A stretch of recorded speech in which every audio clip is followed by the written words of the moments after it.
Hello, good evening, good morning, good time zones to all of you out there in the audience. I am Media Flare, and welcome to the season finale of It'll Be Easy, a tabletop adventure. Due to some scheduling changes, we are going to have to put the story on hold for a little bit, so don't worry, the narrative wrap-up will at least make sense, but we will try and rework schedules and see about the future and return with the second half of this at some point. Otherwise, temporarily, J-Rose will not be with us until a little bit later in the session, thus the unconscious body in front of us. Otherwise, I'm Media Flare, I'm the owner of the channel. I'm going to be operating as your Dungeon Master in the guise of Heathcliff, which is this little figure here, or this beam of light, depending on what universe we're currently in. And this is our lovely adventuring party. Say hello. Hello. Hello. My name is Bo. I use they, them pronouns. And I'm playing myself. I am a Circle of the Shepherd druid and changeling, not a changeling. Ominous as always. Hi, everybody. I'm Shadow, your residential water genasi fighter. I'm here on Twitch at Shadow Sylvia and Twitter at Shadow Cat, and I have my art store over on Ko-fi, which is also Shadow Sylvia. Yay! Howdy and how do y'all? Phoenix right here, playing myself, Sheriff Phoenix, the College of Creation bard slash flame-throwing trumpet wielder. You can find me on Instagram, as always, at Sheriff Phoenix, and follow my leatherworking journey on Facebook at Firehawk Haberdashery. All right, without any other ado, I will start loading the next scene up and allow Heathcliff to recap the story to everyone. We are going to a new map. Welcome again to the retelling of the story of how I got myself to where I am in this present moment in time. You may identify me as Heathcliff, and I am the narrator to this adventure, as well as the one who had put the proverbial dice, or dominoes in motion, or whatever have you. I lost a bit of my mind, as well as the universe I had come from originally, due to some cataclysmic end-of-the-universe events, and have been searching for fragments of my own dimension in order to repair it, return home, bring back life back to it, etc., and have managed to locate a piece of an item that might be able to help me, hidden in a little universe called the Forgotten Realms. I summoned, or rather borrowed, a couple of spirits from another universe and implanted them into the Forgotten Realms in bodies that would be accustomed or adjusted to their needs. And they were assigned with the task to go find the strange, the item in question that I am looking for. They started off on the continent of Faerun in the city of Phandalin, traveled west towards the city of Waterdeep to acquire a ride across the sea to the Moonshae Isles, where they currently find themselves on the easternmost island of the archipelago in a city known as Caer Caladir. They stopped to research the underground temple known as Kresilak, as well as gather supplies and prep themselves for their final incursion into the depths. They traveled into the dock ward, and after learning about where they can go to find places of lodging and supplies and research, they headed up towards the gate in the later afternoon evening. Shift time a bit. And found themselves right outside of the castle ward. Let's rejoin the party and follow them into town.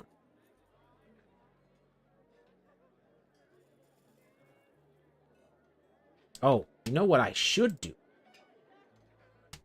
Bring the party in so that they can continue their tale. All right, we need to hurry up and get in them gates before they close. Oh yes. Oh my gosh. Oh, oh, hello. Hello, greetings. You staying in for the night? Oh, yes, Yes. yes, indeed. All right, we're closing the gate in an hour. Oh, in an hour. Okay. Oh, we're good. Okay. Yeah, That's yeah. All right. casual. Whew. No running. Ooh. You're Hello, hello. close Oh, to sorry, me. sorry. Pardon Hello? me. Oh, Sorry. Pardon me. okay. Very casual. Gosh, I don't Oh, understand why I do this every time. I just run into people. Is it maybe we me? should ask if there's like a place that they recommend we should stay at. Oh, that's a good point. We could just wander, or we could ask for directions. Oh, man. I hate doubling back. It's not my style. If one of you wants to, I can wait. That's right. All right. Right. Go. Do you think there's a reason all these are broken down? Wait, what's broken down? Oh, these wagons? Yeah. Excuse me. Oh, Hello there. Hi. We're arriving from out of town. We're kind of wondering, what's a good place to stay around here? Well, if you stay on the main road, and right before you hit the market, there's a tavern on your right. Oh. And they offer lodgings? Yeah, I believe they've got some lodging in there. There's also food.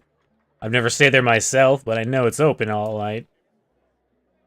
Right. And the main road is just that one on the right there? That's right. Turn right here, and then turn left immediately past the town jail, and you will travel all the way through the main road. There's a temple to the Raven Queen on your left. That'll let you know that you're just about to hit the tavern. Amazing. Thank you so much. You're welcome. Stay safe. Whoa, there's a big jump. Okay. It's this way. Oh, okay. is it? Oh, Did I hear There Raven seem- Queen? Yeah, there's a temple to the Raven Queen here. Oh my god, I would love to meet the Raven Queen in person. I am such a big fan. I don't think the Raven Queen will be there. I mean, like, you know, spiritually, I suppose she's there, but like physically I know. I know. there. Maybe I can get a token for the Raven Queen. Oh my gosh, this is like okay. Sorry. Okay, this way. You said.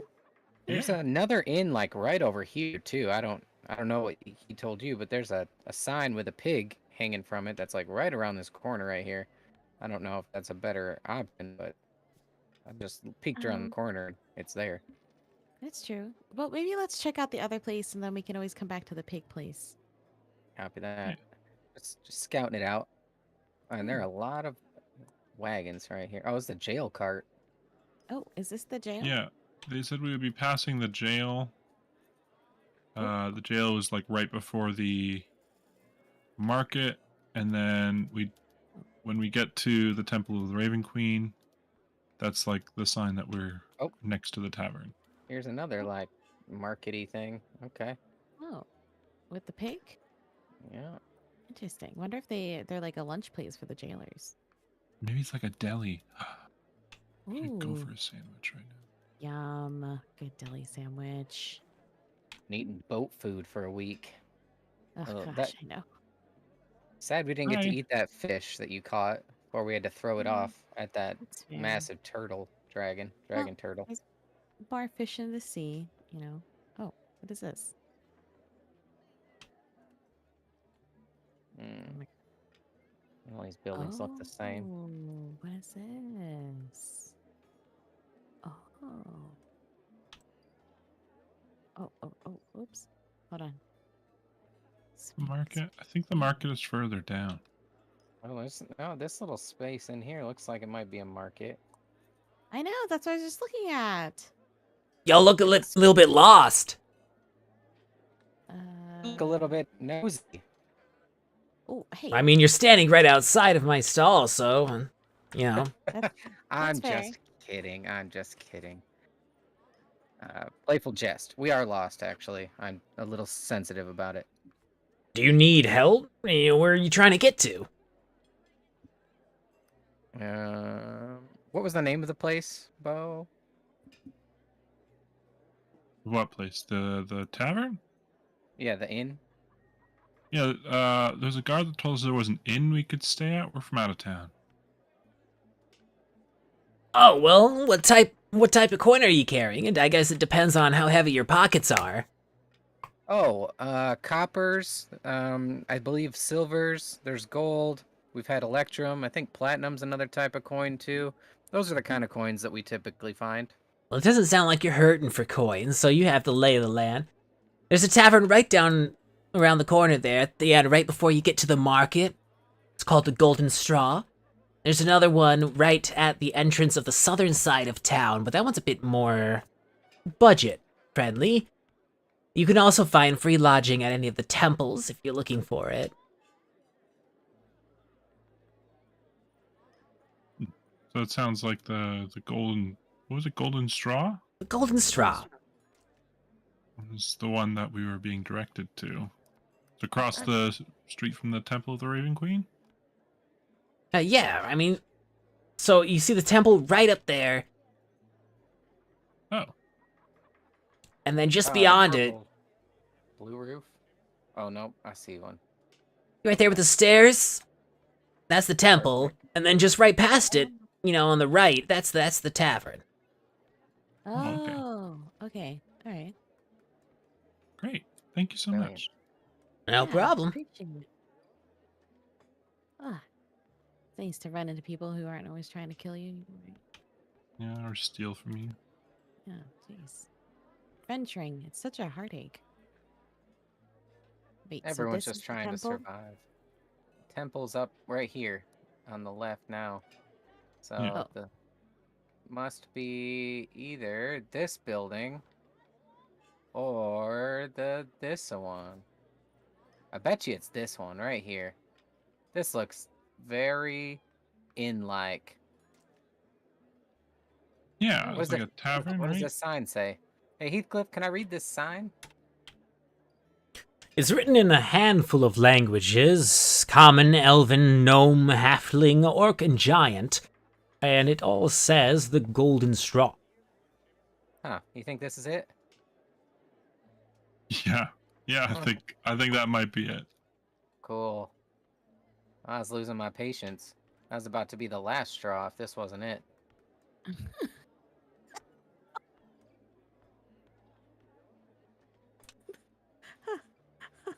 Oh, this place is nice. Oh, that's quaint. I'm gonna walk in and pull up a bar stool.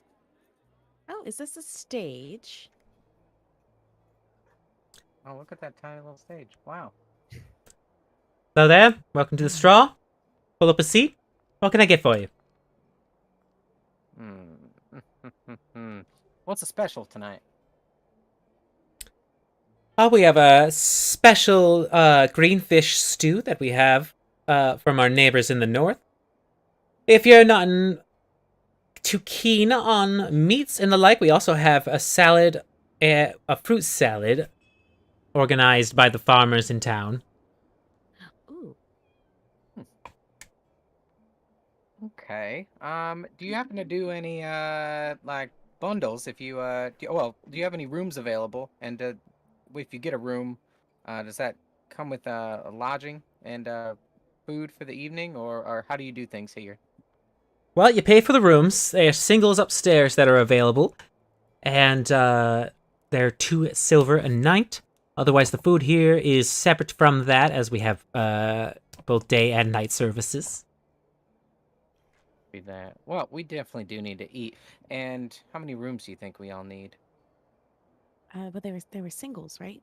Oh, they're all single rooms. Oh. Let me just double check the books again. Well, we have 2 singles and 1 double available. No, Okay. I don't need to sleep. Right. But you do need somewhere to like hang out overnight, unless you're gonna. Yeah, but You know. I don't So- need a bed, so That's fair, but you have to like sit in a room and like watch people sleep. Yeah, I mean, I'm that's weird. not just gonna stare at people while they sleep. Are you Are you- sure? Probably- What have you been doing all on the boat? Well, you had lots to do on the boat. Yeah. Yeah, Now that I we're was off the busy. boat, Okay. Well, Well, how about that's we fine. put two of us in the double and then the other person in a single, and then Bo can hang out and quote unquote not stare at the other person in the single. If surely this town has a library, maybe I can check out some books and read. I don't Well- like how Okay. you said read, Bo. If you say so. I'm sleeping with the blankets over my head tonight. Boy. I'm just joshing you, Bo. Okay. We would like to procure a double room and a single room if you would. And I am hungry. I can't speak for y'all, but I'm gonna try some of this green fish stew. I was just craving fish. All right. Well, then for the 2 rooms and the stew, that is 4 silver, 3 copper. Oh, can I get Okay. this? Can I get the salad? And that's just 2 for that. 2 copper for the salad. Of course. Yeah. Okay. Bo, I know you don't need to eat, but would you like to eat?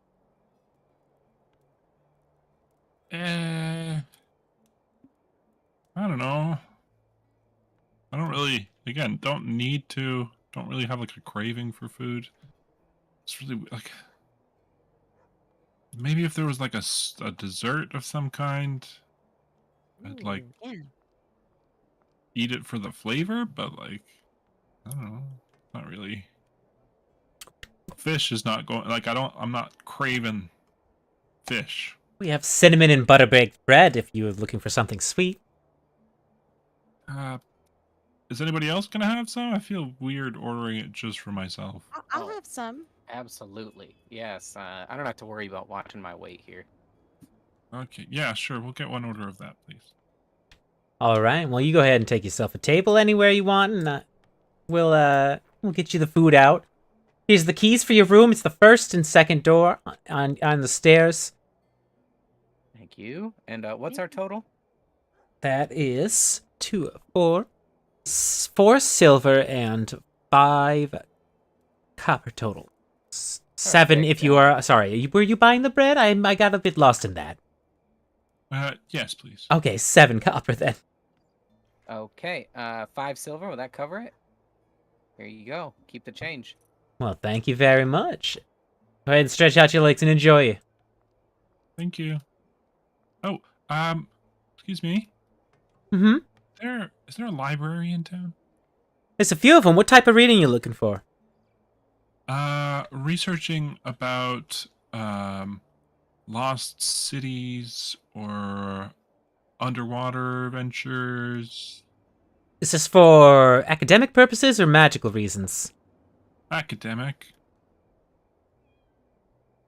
Alrighty, well, there's a library just north of the marketplace that has a mixture of books on arcane and history. I'm not entirely sure if it's what you're looking for, but it might be a good place to start. Yeah, all right. Yeah, that might work. Thank you so much. And do you think is it open late? Like, would we have time to eat here and then go over there? Or Well, is it gonna be there are close to casters and practitioners of many different schools of magic, so it is open 24/7. 24/10, that's my amazing. apologies. It's okay. I make that mistake all the time. All right. Well, thank you so much. Mm-hmm.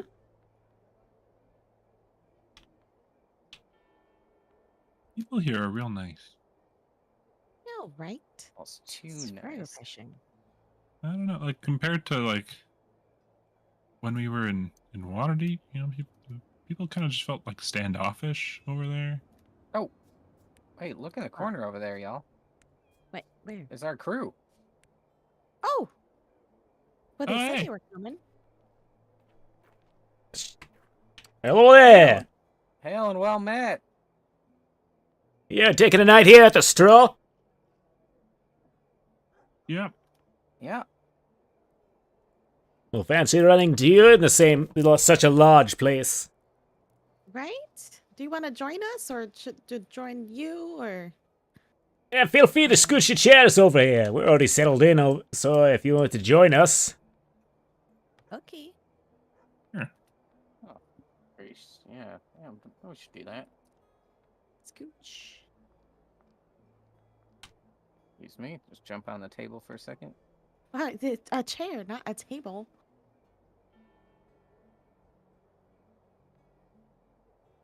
We'll move over here, actually.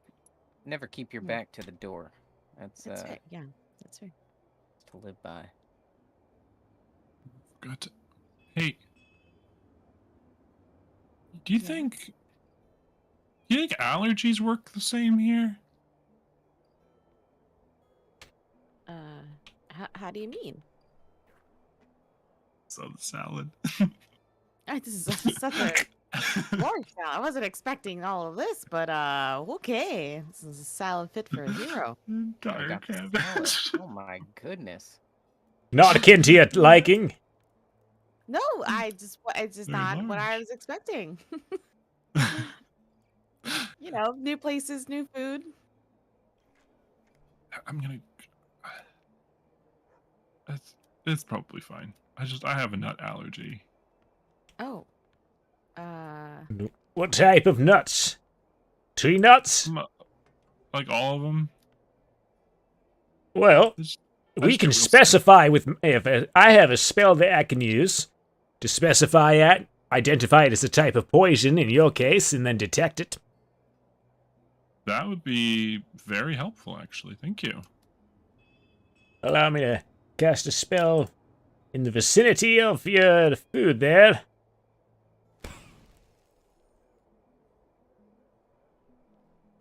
It doesn't seem like any nuts were made with this. It doesn't seem to be identifying itself as poison or dangerous to you.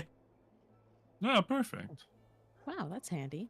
I've never seen you cast a spell before. That was awesome. I was too busy working the sales with you. Sales. Well, I mean, feel free to have some. I'm just gonna have, just a piece just to get the flavor, Well, I'm gonna finish my enormously large salad and then, Your dig in. entire cabbage. Don't mind if I do take a piece of that bread. It's kind of sweet, but it might balance out the savory nature of this fish soup.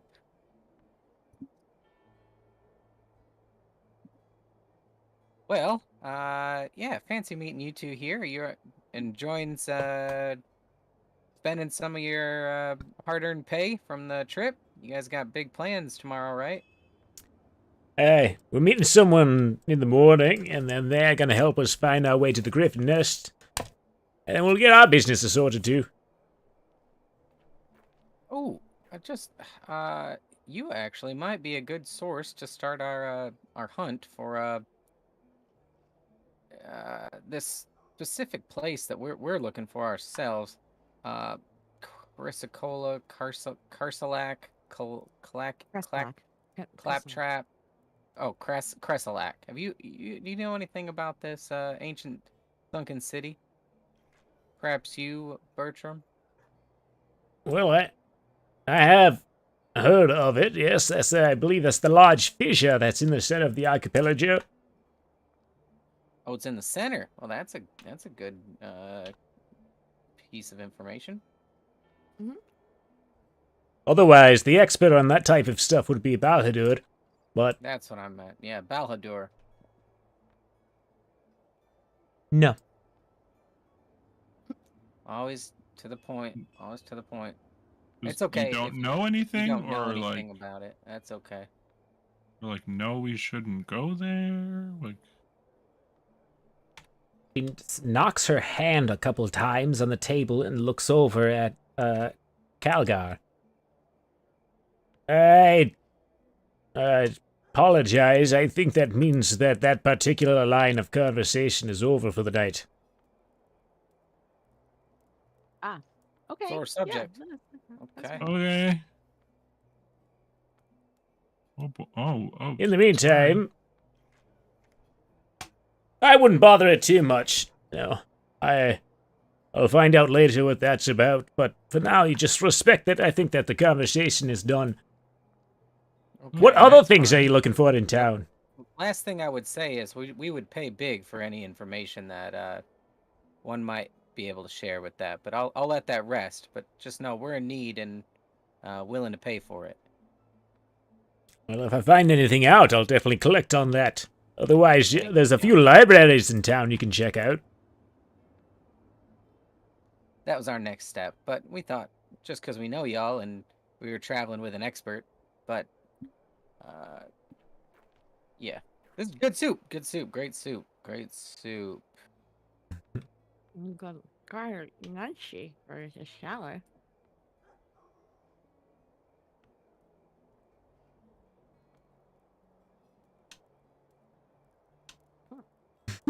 Oh my goodness. I don't know if I'm gonna finish this whole thing, but I'll try some of that bread now. Here you go. Oh. Is cinnamon just like better here, or is it me? Might be the Feel like climate. no spices on that boat. Forgot to get spices. Yeah, y'all have been having some pretty bland meals. Yeah. Hmm.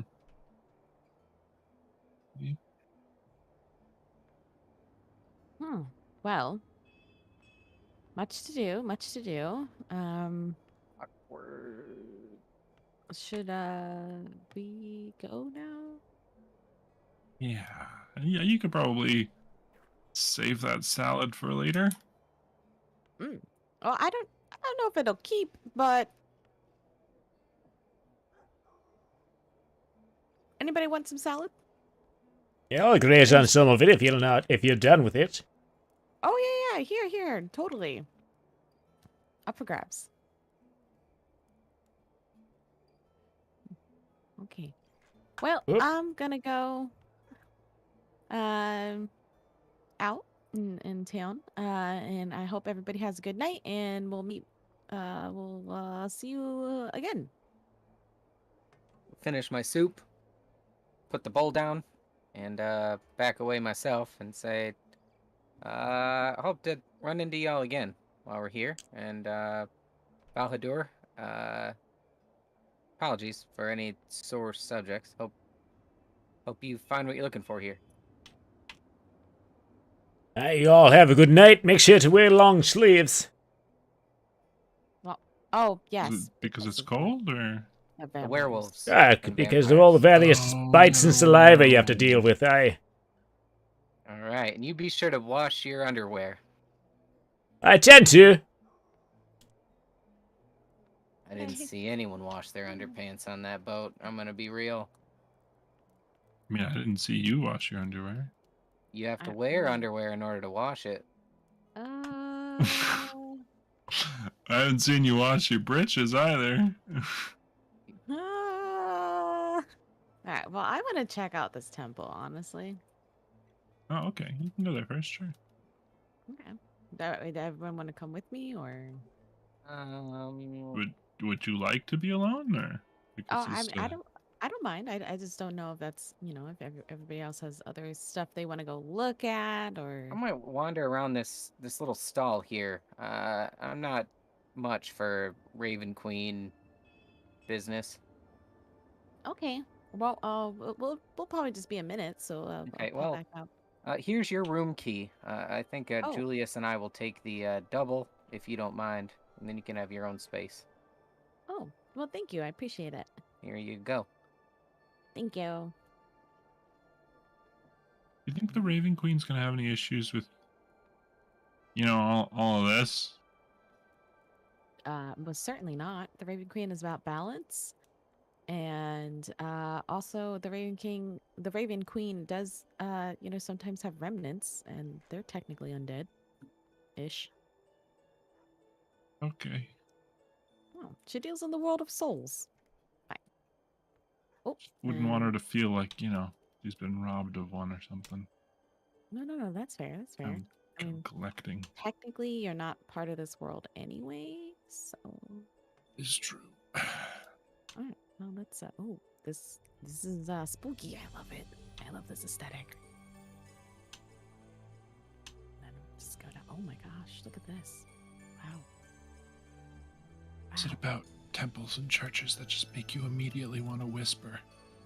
I know, right? I'm just like I just feel like it's already so quiet in here. I'm just being quiet to be polite. Those kinkus. It's a what? Those kinkus. Oh my gosh. Can love. They only like repeat, right? See these glowy things? What are these glowy things? This is fascinating.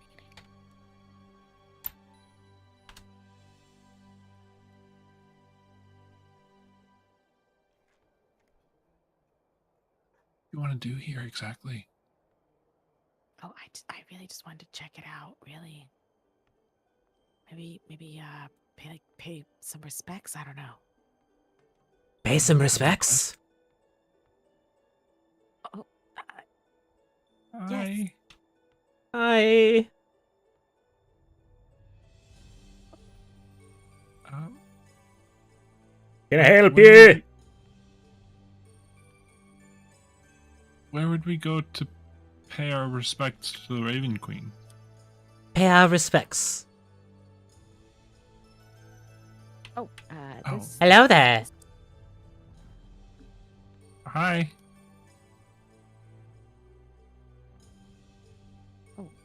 Over here. This. Pay our respects. Yes. Yeah. Yes, we're gonna just be over here. Don't touch the glass. Oh, okay.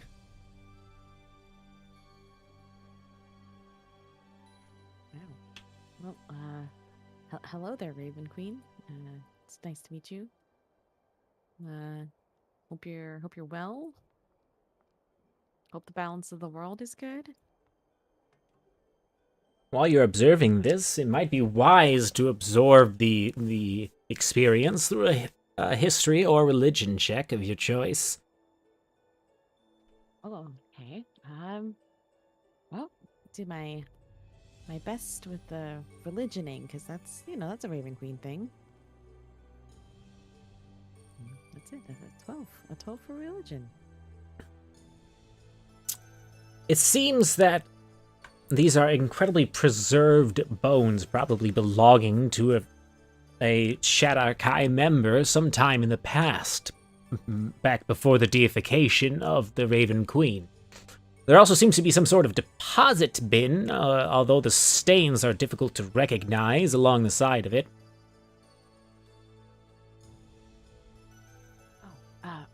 Bo, Yeah. can you recognize the stains here on this deposit bin? Is that correct? Take a closer look. Heathcliff, can I do an investigation check or a medicine check? Let's start with an investigation and see if we need the latter.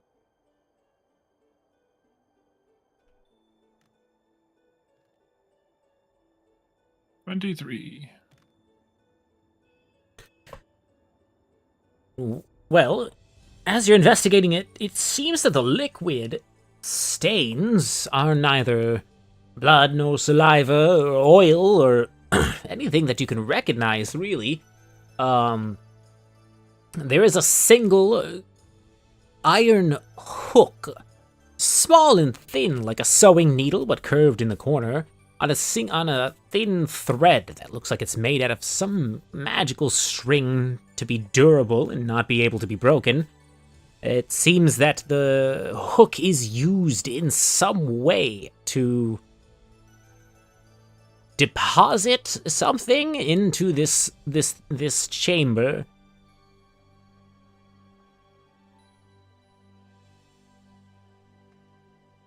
You're the Raven Queen person? Oh, that's true. Okay. Well, what happens if I pick up this hook? Well, you have a hook in your hand now. It's very heavy for something so small. It's about the length of an average human pinky and the width of, the lead from a pencil. But it weighs about as much as a good full cup of ale, a large glass sphere, a handful of ball bearings.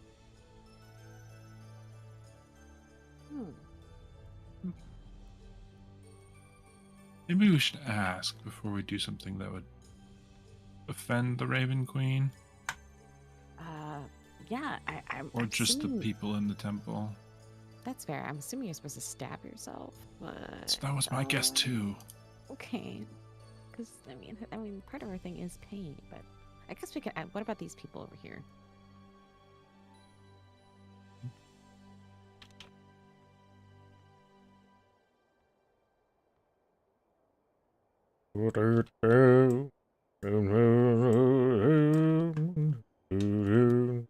Excuse me.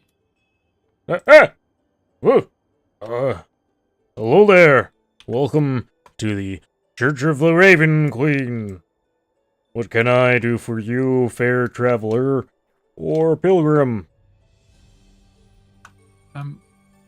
Yeah, we're kind of new to the Raven Queen thing. We wanted to pay our respects. Weren't exactly sure what the proper procedure is. Oh yeah, so alright, well, if it's your first time, just to let you know you are dealing with magics of a divine realm. This is also a type of psychic magic, so if you have any type of natural resistances or avoidances of these things, you should know that ahead of time. You see this little bowl here? This little hook? Alright, well, you go ahead and think of a particular memory of yours, something that you hold on to fondly, but you're not willing to, or you're not really gonna lose anything if you lose it. Or a good movie, a good theater show you've been to, a song that you really enjoy, can't get out of your head. Childhood crush, things that you don't need to hold on to anymore. You go ahead and think of that. Think about the feelings you had about it. You swipe this thing, alright? Do not swipe the hook into your forehead, but you're gonna take the back end of it and swipe. Alright? Now I don't got anything to attribute today. I need to form some new experiences. But you go ahead and think of that. It's gonna pull that from you, and you go ahead and just drip that right in there. And she'll take it into the Fortress of Memories as a tribute. Oh, so you don't, so not with the pointy part, but with the non-pointy part, you just swipe it across your forehead? Yeah, you make sure that hook is pointing outward, like if someone else were to headbutt you, they'd get the hook end, kind of deal. Yeah. Oh, okay, great. That's most excellent. Thank you. You're most welcome.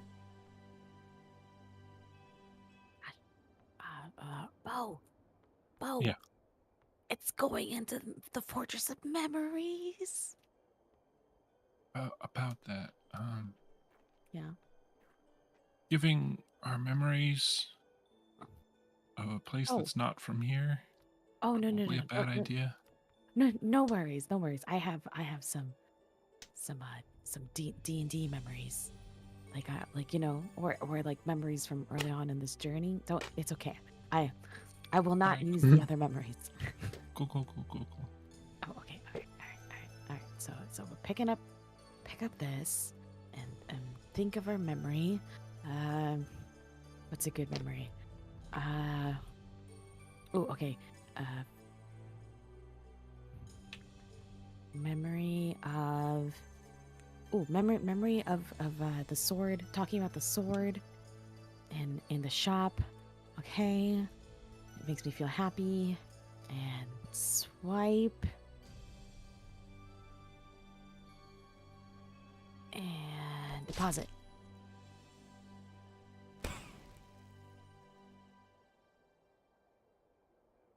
Well, tell me of this memory that you're depositing, as the hook seems to grasp onto an unseen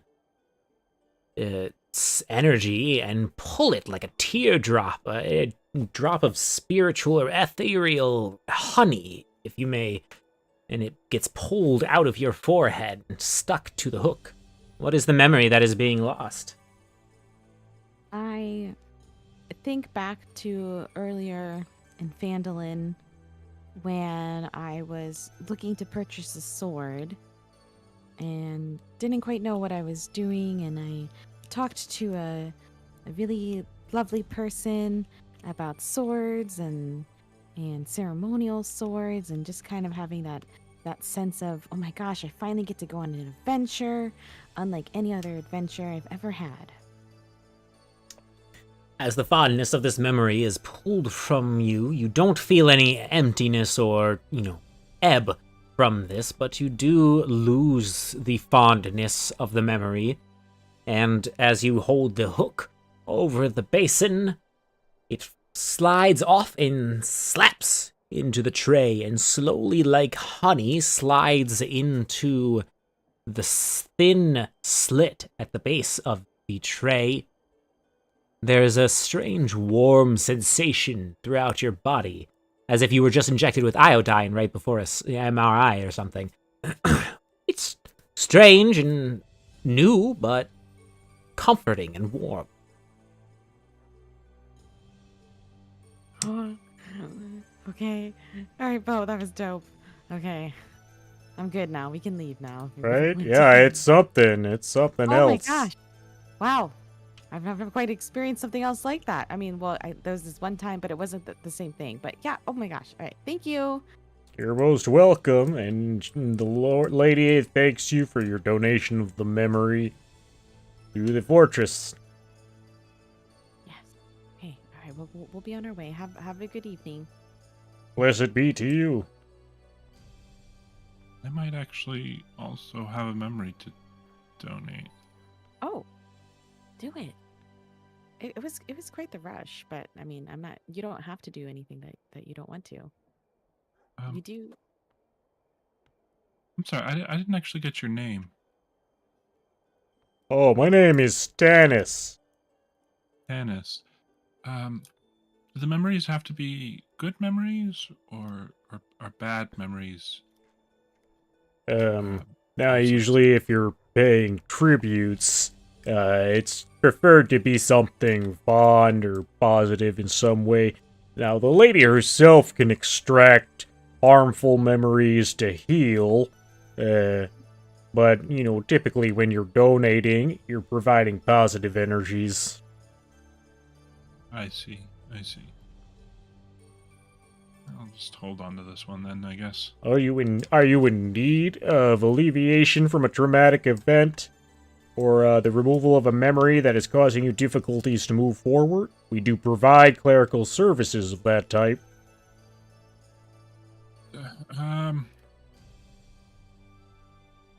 I died. And that really hurt. I'd rather not remember that. So you're talking about the experience of death itself before you passed into the city of judgment. Now, we can't remove any memories you might have retained from the spirit realm before you've returned. I can remove the experience of the death itself, though. How much would that cost? It's a service of 15 gold. I don't have that kind of money on me right now. Oh, I might. Bo? Yeah? And so Electrum, right, is how much per gold? I believe it is 2 electrum per gold. Okay. I have that. I could pay an Electrum. Are you sure? Yeah. It's kind of weird after getting my memories back after so long, wanting to get rid of some, but that was probably the worst thing I ever experienced. Exactly. So it's a form of healing. Oh, don't worry. I will pay for your memory surgery. Thank you, Shadow. You're welcome. Okay, let me just rifle around and pull out 30 Electrum.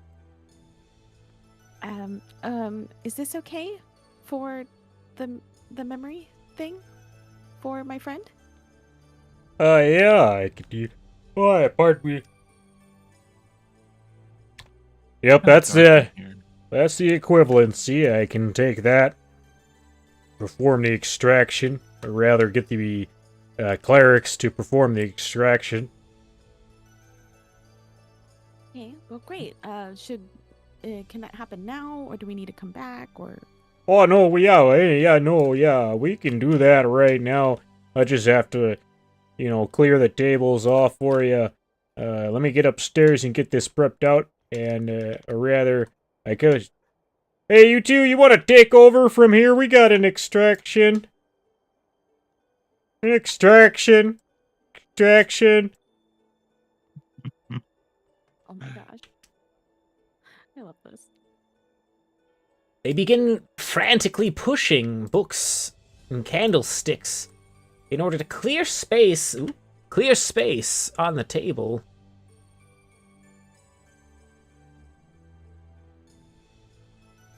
Do I climb onto the table or? Lie down here. This won't take long. They seem to have They that get that voice down. that voice line from, you know what I mean? I know. Maybe it happens enough that they just remember it. They retain it. All right. What are your names? What are your names? Oh, I'm Bo. I'm Shadow. I'm Bo. I'm Shadow. No, Excellent. Most okay. excellent. So tell me, child, of your memories. Well, we were in a dwarven fortress, and I was going in to try and find a way for my friends to enter. There were a number of ghouls, and I just remember thinking I have to do something to try to help my friends so that they don't get overwhelmed. And then suddenly I was the one overwhelmed. And there was just so much biting and tearing, and I was paralyzed. I couldn't move, I couldn't do anything. I just had to watch as they ravaged my body, and there was so much pain. So much pain.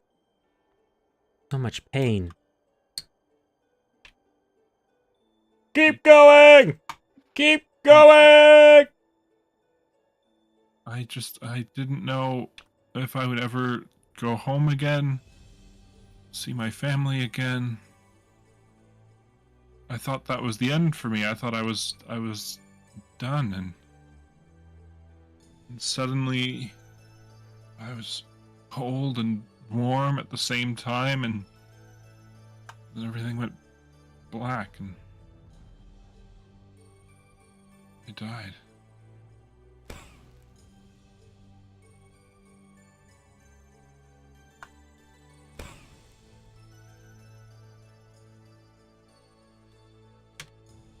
You feel a pulling sensation as if getting the marrow sucked directly out of your bones as the memory is pulled from you. The memory itself being replaced with a confirmation of the experience, but no details or any feelings of it. You are left on the table, feeling a bit strange and empty, but now lacking the experience of death.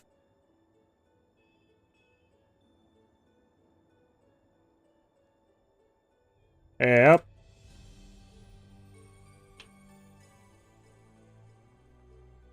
Well, that's weird. Try not to walk too much right away. Right. Eat shit and die.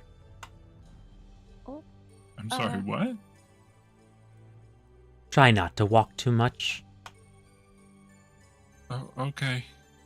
I think the other one was just trying to tell you you would eat it if you went to, right? That's what you're trying to say. Oh, like you would fall Got it. over. Understood. Yep, that makes sense. Eat shit and Oh. die. Yep. And you too. Thanks. And- Thanks. I do mean it. That was. I know they're a bit difficult to work with their communication style, but they're efficient at what they do. It is most appreciated of you applying your services to the citizens of this town. Very much appreciated.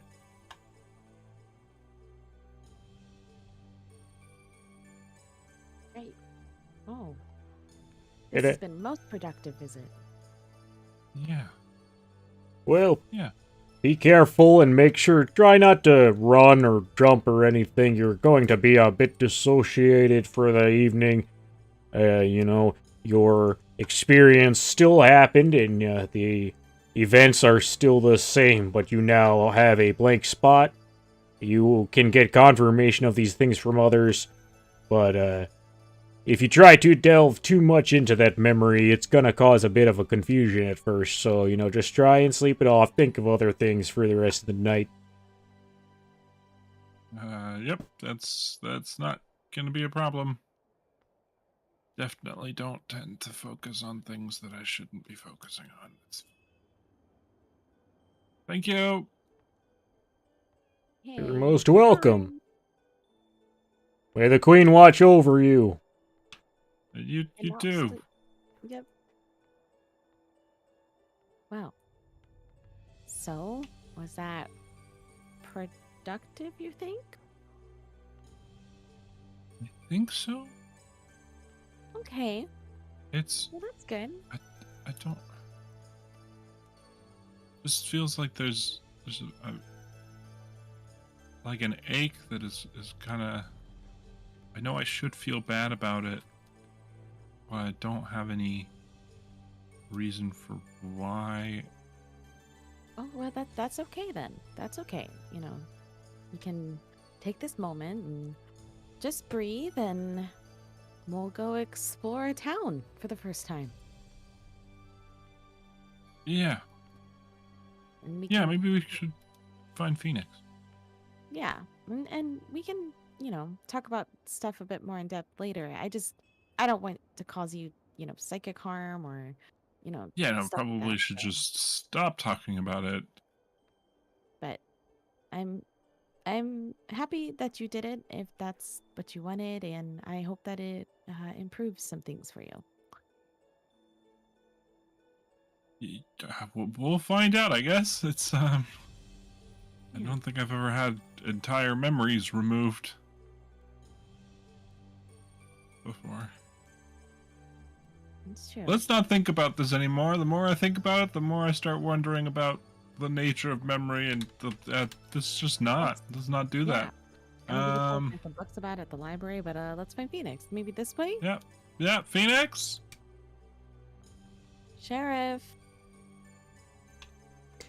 Meanwhile, Sheriff has had the past 15 minutes or so to themselves to wander around and explore. What were they up to? Oh, I'm exploring this market, walking around, and I want to look for any unusual items. Heathcliff, I want to walk around, look for anything that just kind of catches my eye, anything that's out of place. I'm going to let my intuition kind of guide me as I just kind of walk around this circle, looking at all these stalls and what they have, and just taking it all in. Alrighty then, for inventory's sake, let's use our perception, and then using a little insight afterwards, we'll see if there's anything of value.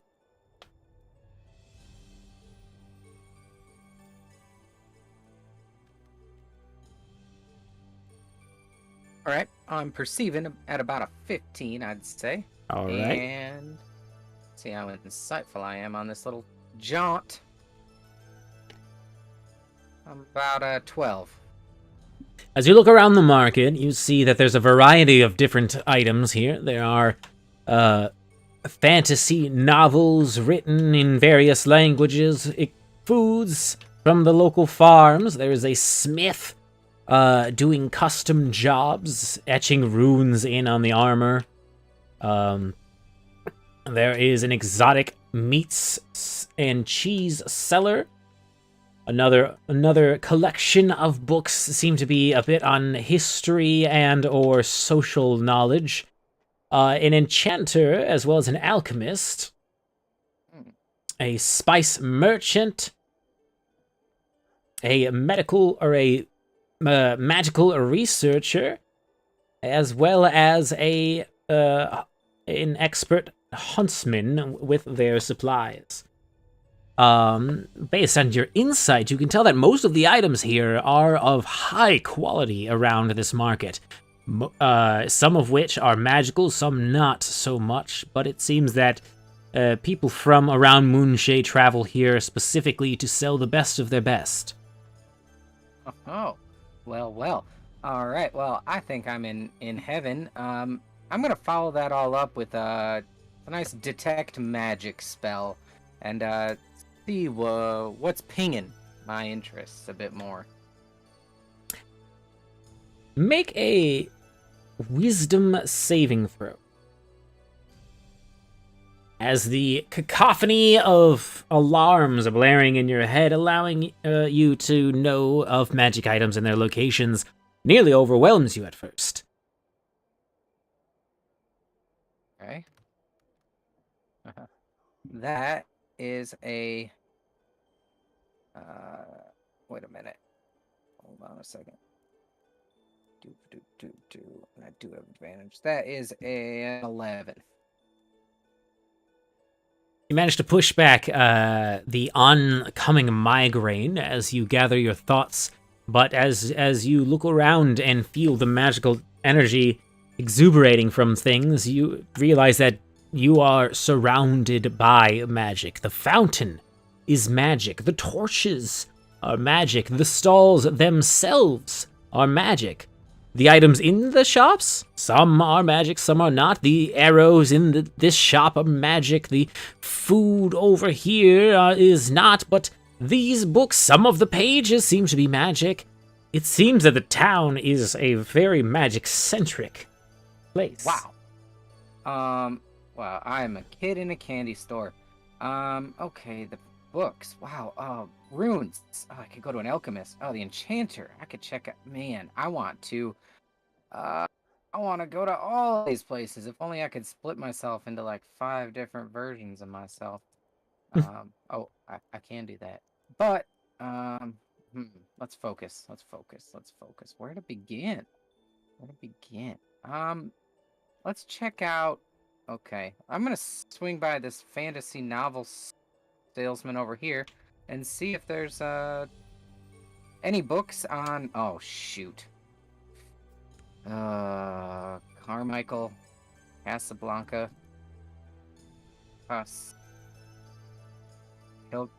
Kelphalos. Shoot. I need to start writing. Hello. Hi. How are you? Yeah. Gesundheit. Do you happen to have any? Wow, you are you the proprietor of this here vestibule? Yeah. I'm gonna take that as a maybe. I'm looking for books on. God darn it. Any sunken cities that may or may not lie at underwater trenches in this area that may or may not start with a C. Cascadia, Cerulean City,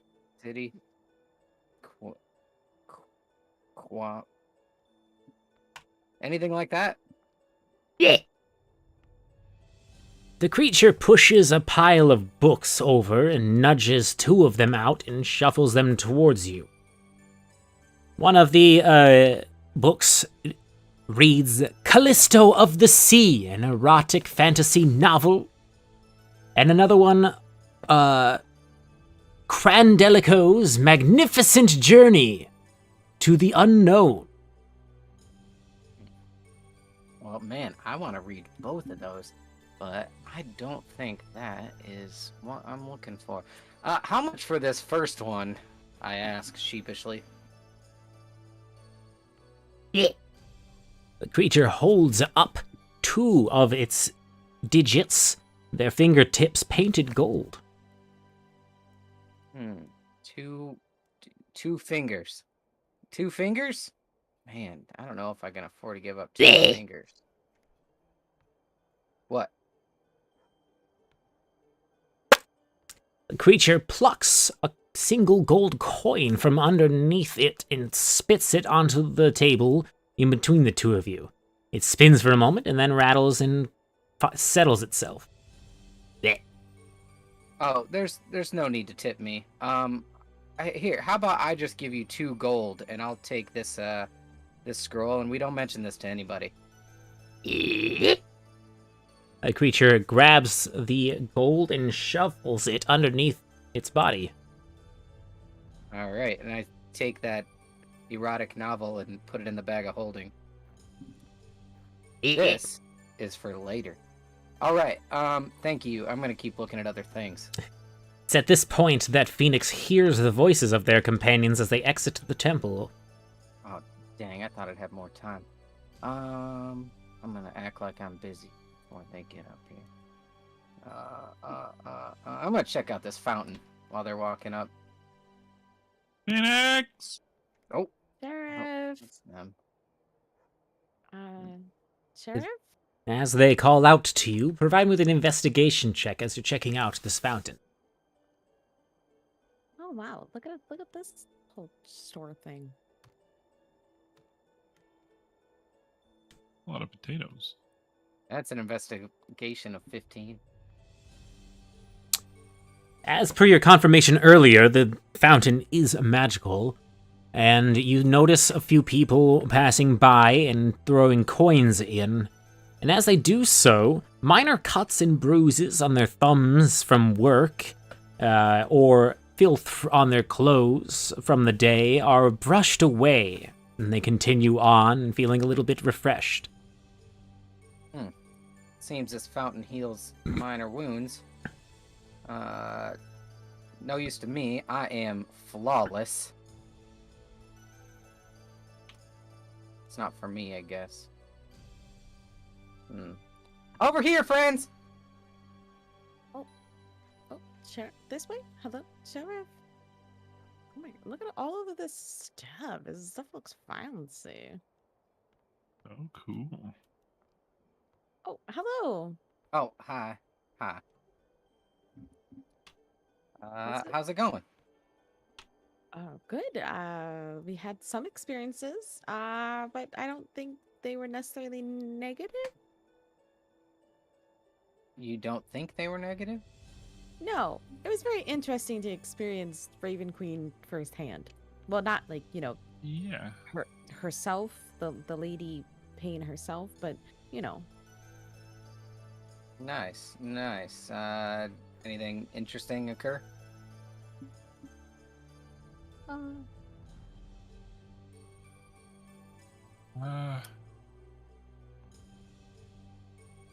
I don't remember my death anymore. Yeah, that was a positive. We can't talk about it too much today because, kind of like post memory surgical care and stuff like that, but yeah, that happened. Okay. So we won't talk about it too much, but you remember that you died, you just don't remember dying, to clarify. I remember waking up. I remember after. But the event itself, nothing. Oh, well, that's convenient. Maybe that'll help you. Yeah, I'm not supposed to think about it. So let's move on from this topic. All right. Good. Yeah. So, what's going on here? What is this? Oh, this is the This is fountain. pretty.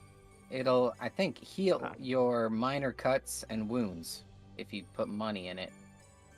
Oh. Wow. That's like the best wishing well I've ever seen. Yeah, it's okay. There's a lot of things of note around here. There's an enchanter, an alchemist, there's a hunter. I thought about going over there to find out if there's some bat guano, but then I thought, hey, Bo, you can be a bat, right?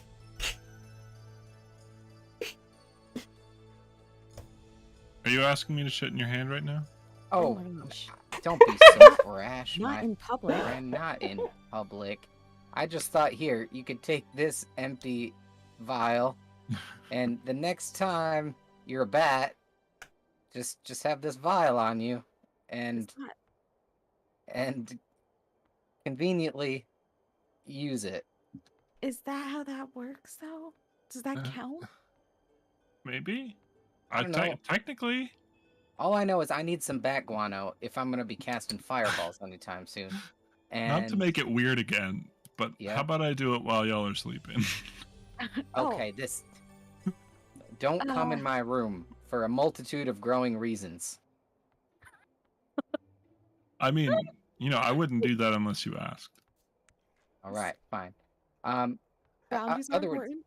I can go ask this hunter if they happen to have any guano on hand, rather than getting some in hand. I imagine that it wouldn't be very expensive.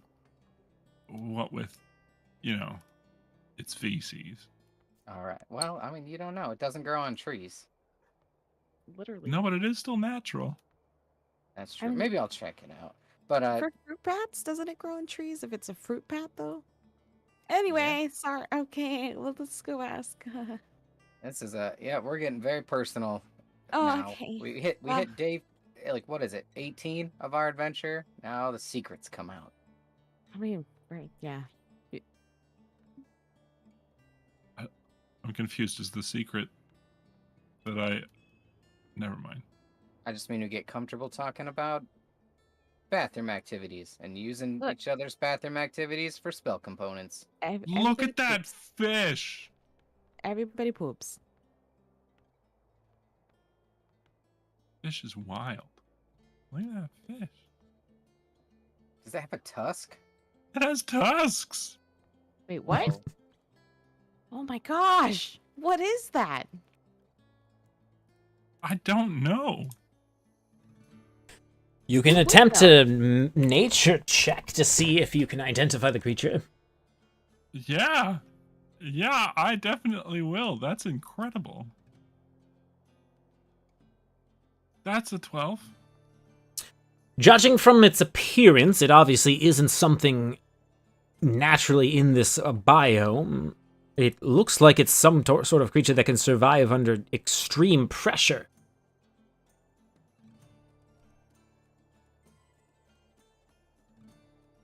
Wonder... Because the fissure is real deep, right? And this thing probably lives real deep. Oh So if I were to, like, wild shape into it, my gosh! if Yes, there's any pressure issues... and whoever caught it must know how to get it. Like like how to, you know. Am I connecting dots here? Whoever caught this would have to know how to get down there to catch it. Right. ooh, yes. So wait, whose stall is this? Hello? Whose stall is this? Is there a name tag? It be mine! Oh my gosh! Yes! Hello! I'm very interested in speaking with you. I'm sorry I'm walking all over your things. Well, I Oh, suppose, hi. for a correction, it's not mine, it's my brother's, but, as things are closing up around here. Right. Yes, but you're are you a hunter? There's a lot of weapons here. I do find myself in a hunting position, yes. You're looking for traps, lures, charms, poisons, Shit. venoms, anti-venoms. I mean, Maybe guano. venoms. Oh, Guano? Also that. Guano venom? I'm sorry? Just guano. What type of guano? Plain old, regular leavings from any bats. You looking for something from this local biome, or How many flavors of guano do you have? I don't have anything on me right now, but I'm about to close my shop down, so I should be able to find something for the morning. Okay, I can't imagine I'll need to cast this particular spell this evening. But you never know. Let's say, I don't know, just plain old cave bat, fruit bat, vampire bat? Not vampire, but maybe. Who knows? Whatever the most convenient type of bat. And that shouldn't be too hard for me. Put 1 gold down. I'll give you half of it back when I get the job done. That is an odd way of doing business. It's the way I do it. It's to, cover upfront costs, obviously, because somebody's putting themselves in bodily harm to get the guano. That's right. If I end up failing the task, I'll still get paid, and now I've got an additional fee for medical services. But if you fail the task, then I don't get my goods. That's not good business at all. It's good business for me. Right. Bo, I think I'd rather give you a gold.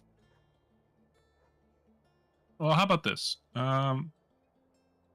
We give you that gold, and you can tell us all about how your brother caught that fish. I don't know how he caught the fish. Good business. Good business here in this stall. Oh, Great no, business. wait. Could Where- you point us in the direction of your brother? He should be out fishing right now. He likes doing it in the dark. She'll be back when we open up the shop in the morning. I'm back in the morning then. Okay. And you can bring that guano then and introduce us to your brother. I can do both those things if you provide me with the gold coin. I'll tell you this. I'll give you 2 gold in the morning if you have the guano. It's not how my system works. Oh my goodness. Okay. Here. I don't have any gold. I can give you 2 electrum. Oh, don't do it. Don't give in.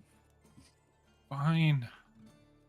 Not gonna have a use for this for very much longer.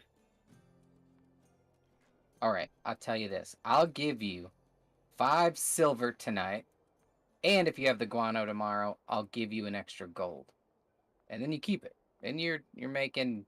But now An you're extra paying gold. more. I'm willing to pay more to not loot. It's the principle, Bo. 5 silver tonight. All right. Whatever. 1 gold upon the completion of the guano. You're an interesting collection of folk, but I can accept that deal. Take your 5 That's silver. us. I need The you to interesting fill this collection of folk. jar. And I put an empty vial down. 1 jar of guano in a conversation with me, brother. Here's your 5 silver with an extra gold tomorrow upon the completion of this jar being filled with the good stuff. All right. Shop opens as soon as the sun's up. Thank you. Okay. And I We'll be back good, away thank you. slowly. All right. Well, that was an You, experience. You just didn't. You couldn't back down, could you? What kind of... I'm gonna whisper as I walk away from this booth. Who does business like that?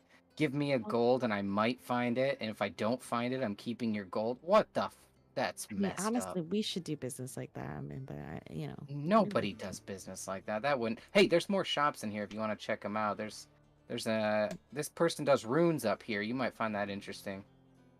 runes. They etch runes on pieces of equipment. Wait, much what? like your fancy... You fancy. Right up here. Hello? This guy, I Hello? believe.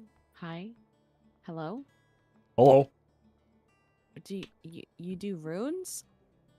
Runic inscriptions, enchantment,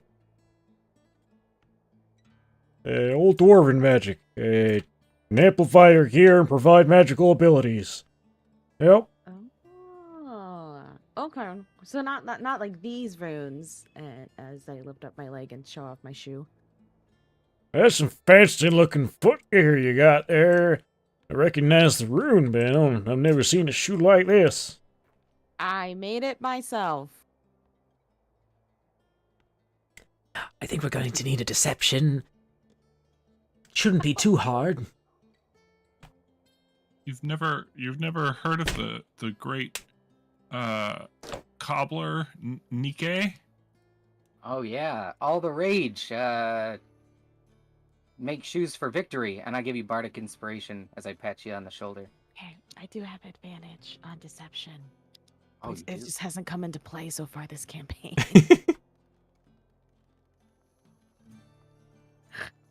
Shadow is a good liar, confirmed. I'm a good liar. And what's the bardic inspiration? A D8. Okay, we'll just throw that on there for giggles. Okay, so that's gonna be that's a 24 total for deception that I made these shoes. Well, say, you're a pretty fancy foot maker. I like what you got there. You're gonna thank you. get the runes changed up. I can't remove runes, but I can add to them. And what runes can you do? Like, what are the benefits of said? Do you have a menu of runes? Yeah, well, I mean, typically I am willing to get into a longer conversation about this, but the night is getting on, so I'm just about to pack up shop. But basically, we talk about what you need to have done, and I can try and figure out whether or not I can get exactly that or something in the realms of it. You tell me you want to walk on clouds, I can do it. You can tell me you want to walk on lava, I probably can do that too, but like, they're just examples I can think of. What about survive the ocean's depths upon the ocean floor? Same thing. That's something I have to try and figure out. I can make something that lets you walk on the bottom of the sea, and I got runes for breathing underwater. We can breathe underwater. We just need to not get crushed by the sheer weight of the ocean. Well, you should Beating talk up. about Quailish then. What? Pardon? What? What? Hey, Quailish, the old dwarven pair that sells the fish and the arrows. Oh Yeah. yeah. Yeah, we spoke Yeah. to them. Do you know how We'll he talk to them catches those tomorrow. fish? You ever Yeah. seen him? No, I've never. I mean, I've seen the fella, but I've never seen him fish. But he definitely brings some exotic things, anglerfish, big old things with tusks. At one point, he brought a dinosaur. It was something to see. Wow. Wow. Huh. Okay. Well, we'll think about what runes we might need as a party, and we'll come back in the morning and have a longer day browsing these here stalls. Yeah, we'll all be here all day tomorrow too. So you just let me know exactly what you need. I'll bust out the papers and we'll figure it out. Nice. That's Thank excellent. you. Thank you. Alright, you have a good evening now. You too. Over Oh, on yeah, this side, my um, friends, I just want to show you what I discovered. Yeah. Here's some exotic meats. Exotic Ooh. meats there. Okay. This was, oh yeah, some more books. I meant to check these out. We'll have to check this out tomorrow. Yeah. I believe this guy was a enchanter or an alchemist. I think that's Oh, in that okay. stall. Oh, And interesting. then I think that's pretty much it. Some more fruits, vegetables, general. Oh, this is spices over here. Some spices. Oh, okay. Wow, Yeah. this is a nice market. Yeah, and it's right next to our inn, so we could wake up early and come on over. Yeah. Well, I think we should head back and hit the hay, as they say, and come back in the morning. Yeah, that sounds good. I've got some reading to do. I'm gonna hit the hay early. How did you go to the library? Yeah, no, I visited the fantasy of a book stall up in there in the right over, yeah, it's over there and in Oh, the did you find something useful? yep, very useful. Oh, well, what's it about? It's just a bit of light reading. Oh, okay, so more entertainment based than quest based. Yep. Is what I'm gathering. Yes, it's well, Well, that's fine. We all have to have our entertainments. We don't have TV here, yeah, exactly. Oh, well, since I'm gonna be up all night, can I maybe like borrow the book? What? You know, like, I'm going to read the book this evening. That's why I'm turning in. oh, You know, wait, okay. too much adventure. You know, it's time to tune out. It's fine. Yeah. I'll just So hang it's- out. I guess I'll just post I up think somewhere. I think this is your room here, and then this would be me and Julius. Oh, okay. Well, good night, everybody.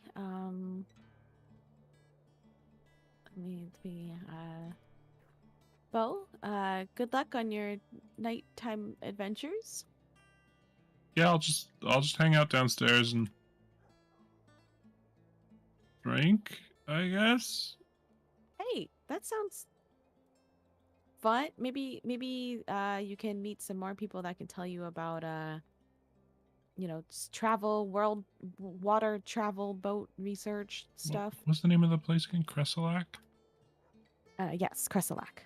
Yeah, Cresselac, of course. I remembered that. Okay. Yeah.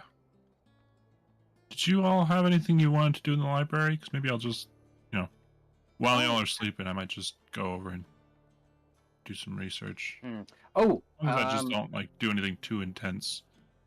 I think fine. Cresselac should be a priority, but we should maintain an awareness of this growing lycanthropic situation we find ourselves in, and everyone make sure that you have your silvered weapons sharpened, and anything you can find out about werewolves, were-rats, were-bears, were-tigers, were-monkeys. I don't know what we're gonna find, but were-something. Are you worried about being attacked while we're here? Everybody else seems to be, yeah, absolutely. They keep telling us to wear long pants and long Maybe I'll just sleeves. hang out downstairs then and make sure nothing Well, happens. Yeah, don't get attacked, Bo. Yeah. I'll just hang out downstairs. It's fine. I have bad luck. I know I don't that. think it's a city thing. I think it's like outside the city, like where they said the werewolves. With my luck, it'll be a city thing, and it'll be while I'm wandering around at night. I'm just gonna stay downstairs. Oh, We'll go Bo, to the library tomorrow morning. do you want a book to read? I have this Rise and Fall and Rise Again of the Moonshine Isles, which is where we are. Yeah, sure, yeah, that could be helpful. Sure. Is that here? You can have this for some light entertainment. And do you need any money, or do you have money? I don't know if they keep serving food or what. I have a little bit. I have a little bit of money. Okay. All right. Sure to tip them so that they don't feel weird about leaving me down there. Okay. And all right. Well, I'll see you in the morning, Bo. All right, sleep well. Okay. All right, y'all. All right. Bye. Good night. As the party separates to either rest or read for the evening, we will begin a break, but not before Bo sits down at the bar downstairs and, if I remember right, opens the Rise and Fall book and begins to relax for the rest of the evening when they hear a voice coming from inside their own head, not belonging to them. Cold, sharp voice. I've read your dreams. And if the party can roll for initiative over the break, we will deal with that when we return. At my dreams?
as far as the dream? We It don't know just anything began, so Ah, okay. Cool. Yes, of course, yes. Phoenix bought porn. Hey, Thanks for it stealing. was a tasteful erotic novel. and with that, welcome back, everyone. The party finds themselves awakening to... Wow, I am just very spiking on the microphone. Let me just bring that down a bit. The party wakes up, or feels as if they are waking up, and find themselves in a strange floating fortress. A stone disc with outcroppings, a viewport, some bookshelves and a bed, and a solitary, tall, long-fingered, long-nailed, lithe creature who smiles at the party and says, just... Oops, hang on. Twitch, come back.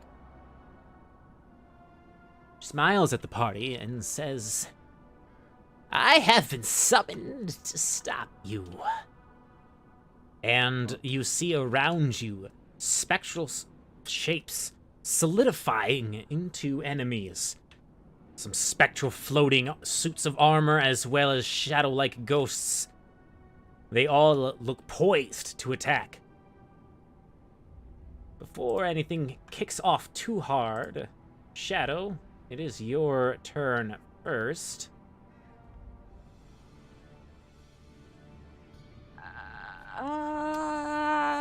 Okay, I am dreaming, right? Okay. Well, if I'm dreaming, then there's very little consequences here. So I'm gonna just tap my heels together and activate my Giant Smite so that I can become large. Okay, now that we're large, let's go to this one. This one is not nice. You're not nice.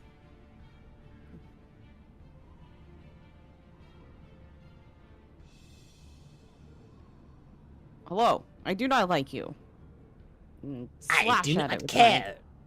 my long sword.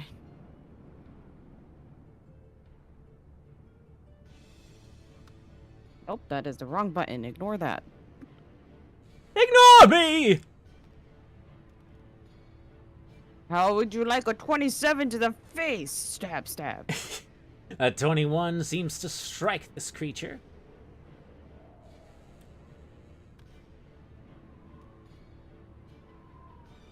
Word. And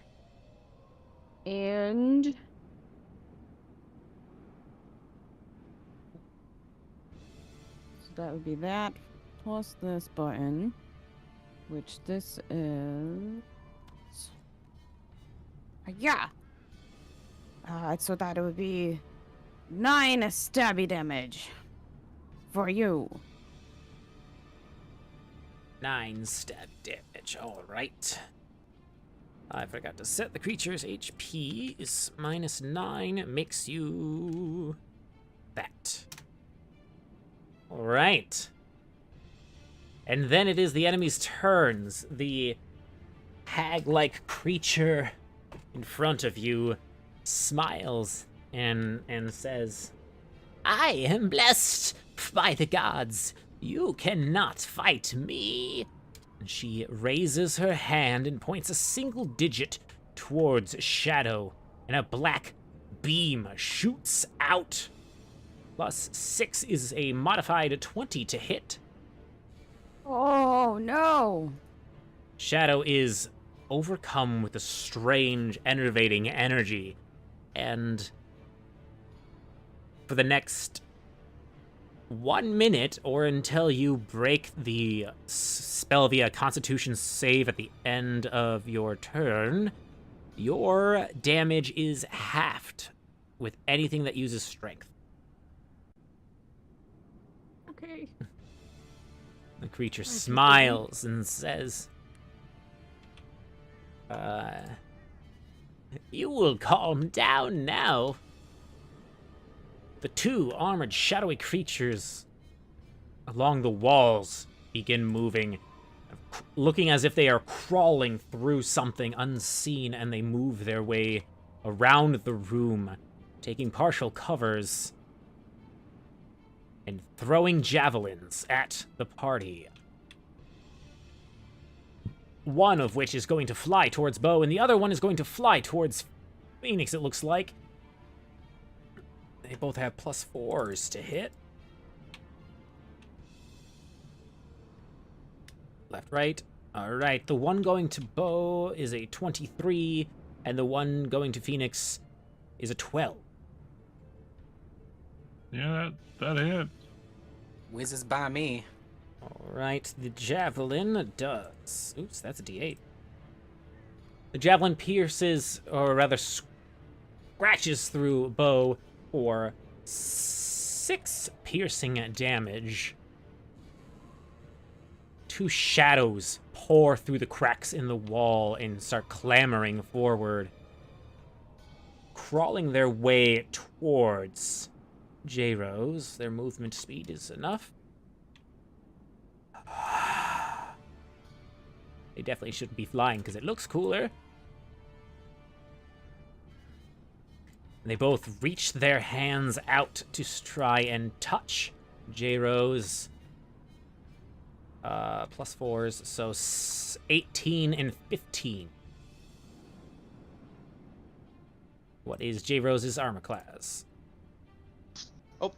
Yes. Let me think about this real quick. The 18 was the first attack? And yeah, that was the first attack. And then Excellent. a 15 for the second. I will cast Shield as a reaction to make my armor class 19.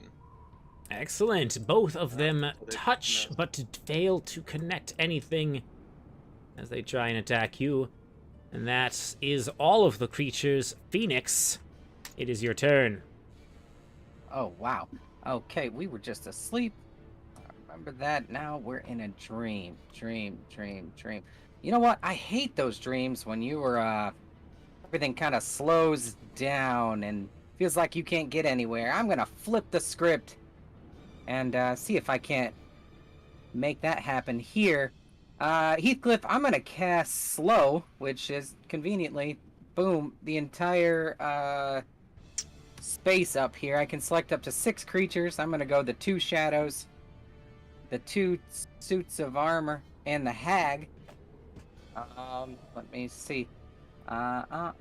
Each target must succeed on a wisdom saving throw, or they will be slowed down. All right, so wisdom, we will start at the top and work our way down. So the hag rolls a 20. And I'm gonna use. Oh wait, no, I can't do that yet. I'm gonna save that.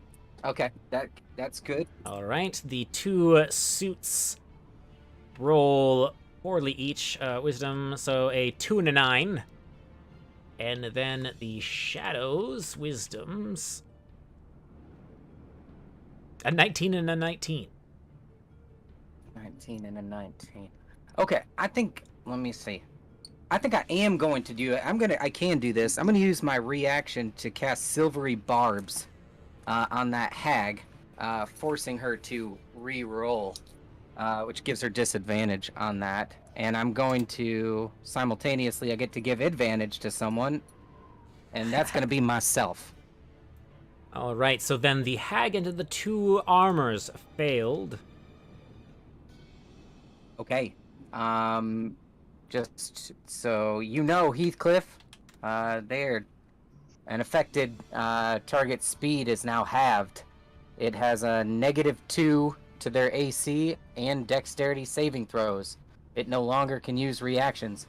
And on its turn, it can use either an action or a bonus action, not both. It cannot take more than 1 attack or ranged attack on its turn. If they attempt to cast a spell with a casting time of 1 action, on an 11 or higher, the spell does not take effect until the creature's next turn, and it must use its action that turn to complete the spell. Excellent. It can save at the end of each of its turns. And as a bonus action, let's go. You already used your bonus action. Oh, that was a reaction. I believe I get Ah. a bonus action as well. As a bonus action, I'm going to bardically inspire Julius and say, on your 6, Jay! Couple shadows coming your way. You got it! And bardically inspire him. Excellent. Anything else from Phoenix? That is it. Whoa. You were just reading a book in a bar and you heard a voice and now you are floating in the sky in a strange ethereal place.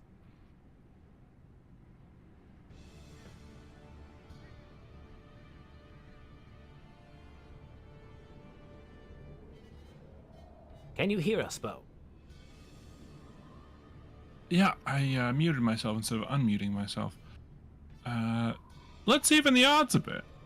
I am going to Cast raise haste! my wand.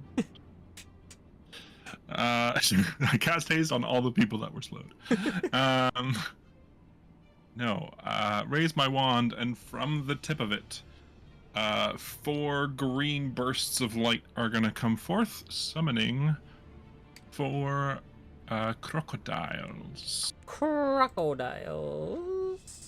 4 crocodiles.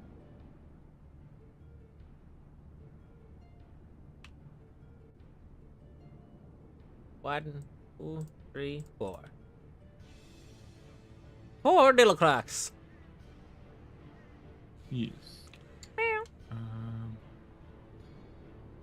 And they are large. Crocodiles are large beasts. And then Just got very crowded in here. it sure did. But then I am going to, as a bonus action, mutter a few small words, and a wisp of spiritual light is going to come out of my wand, and a large floating spectral bear wearing a legally distinct shirt is going to be floating above my head, summoning my bear spirit. Nice. Which gives temp HP to everyone, all of my allies, in a 30-foot radius around me, Nice. or around the spirit when it's summoned. Everybody gets 10 bonus HP, including my crocodiles. Excellent. And you have advantage on strength checks and saves. All right, and these are standard for monster manual stuff. It's standard crocodiles I'm looking at here. Yeah. Believe they go on my next turn, is that correct? Yes. Okay. And they operate in the same rules as animal companions, so they will, since they came as a cluster, they all will operate under a single spending of your bonus action. Yeah. Okay. And then they all have 10 temp HP. Get their hit points right. They are 29 hit points. Very chonky. Strong. All right. Anything else from Bo? No, it's action, bonus action. I'm gonna hide behind my crocodiles. All right. Go ahead That's and my click turn. next turn. Julius. Yes, alright, so, I'm gonna do a few things here. Feeling bardically inspired and wanting to return the favor. I don't think I can move myself yet, but I will be moving. Oh. GM Or- tools, permission. Oh, you have permission.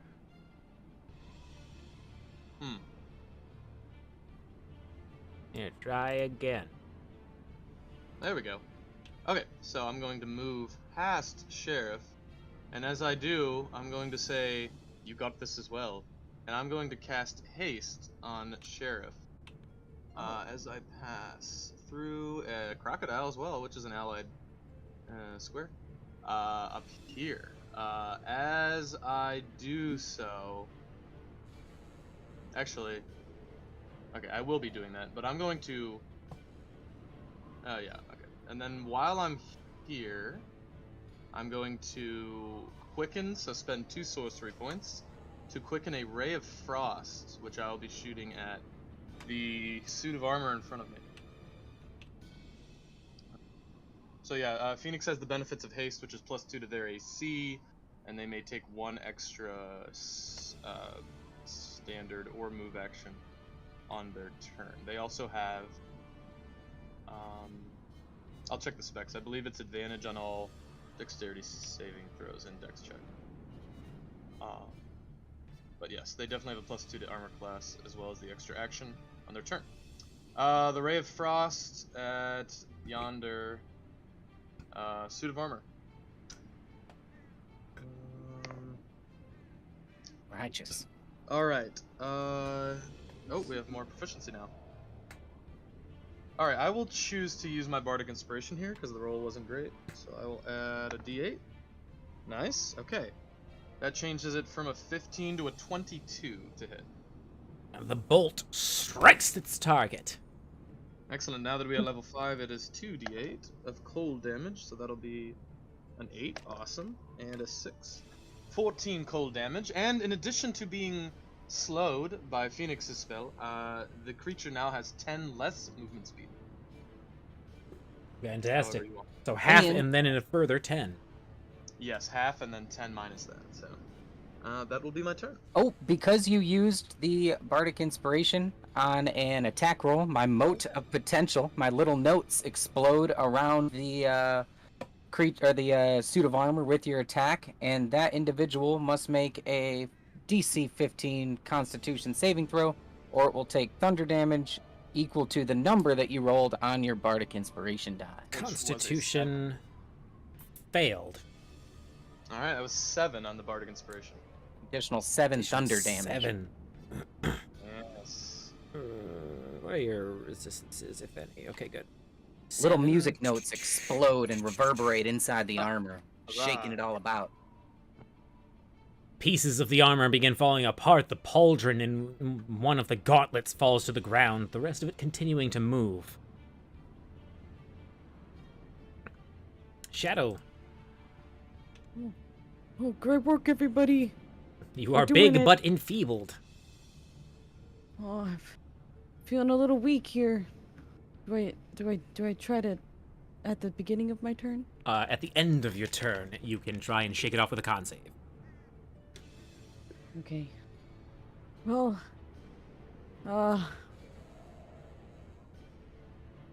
oh, this sword feels a little heavy right now. You know, maybe I'll, oh gosh.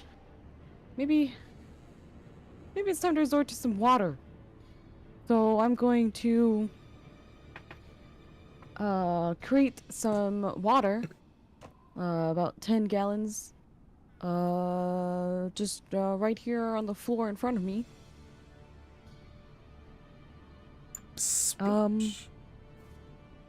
Oh, okay. Well, don't worry, everybody. I have some plans for the water. Don't slip and fall. Watch your footing. And that's gonna be the end of my turn for now. And so I will have my con save. Does a 13 make me feel any better? It does not. Oh gosh, the sword is so heavy. And that's gonna be my turn. All right, so let's work our way from the bottom up with the creatures. The shadows completely forgot about their attacks of opportunity when Taros moved away. Oop. But one of them is going to continue their pursuit, and the other one is going to turn and bap at a gator. The gator bap first. Rolling an 8 to hit the gator.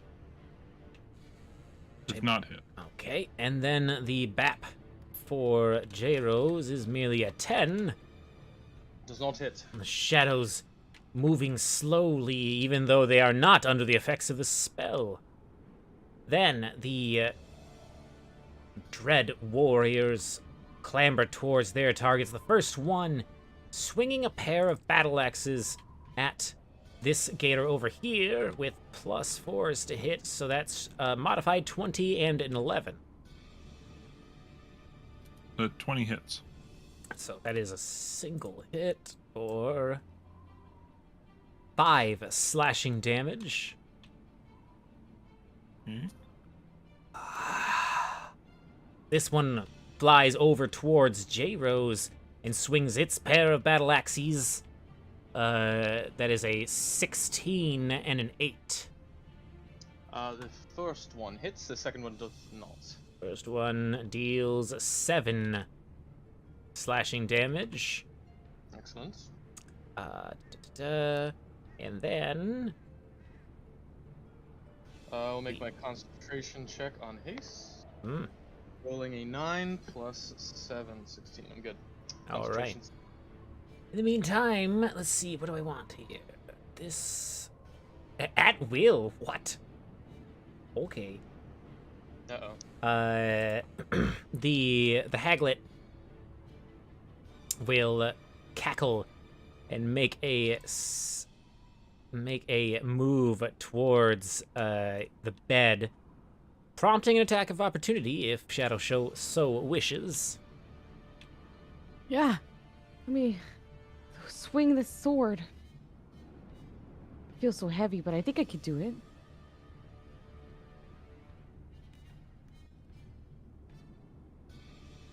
Would a 23 be able to hit? It sure will. And how much in my damage is halved? Any strength-based damage roll that you roll will be divided in half. Okay, well... Oh, I could barely lift this for only 5. 5. Whoa, that. That's your strength, right? Brain.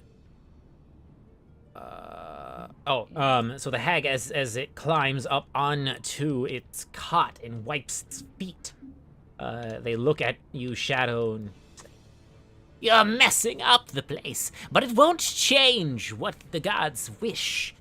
And the creature fires a collection of magic missiles in a barrage, all centered at Shadow. Dealing solid 13 magical force damage. I'll have you know I'm friends with Red Ruth. Who the fuck is that? That was all of the creatures. It is Sheriff's turn. All right. Well, I'm feeling hastened, inspired, and fucking furious at what's happening over there to Shadow. So I'm going to do a few things here.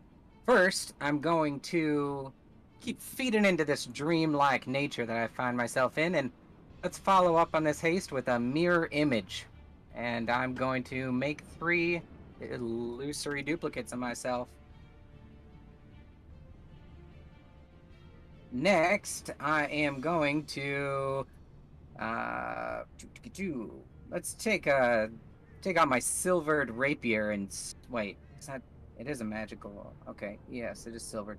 I'm gonna take out my silvered rapier and take a swing at this here Shadow. Shadow.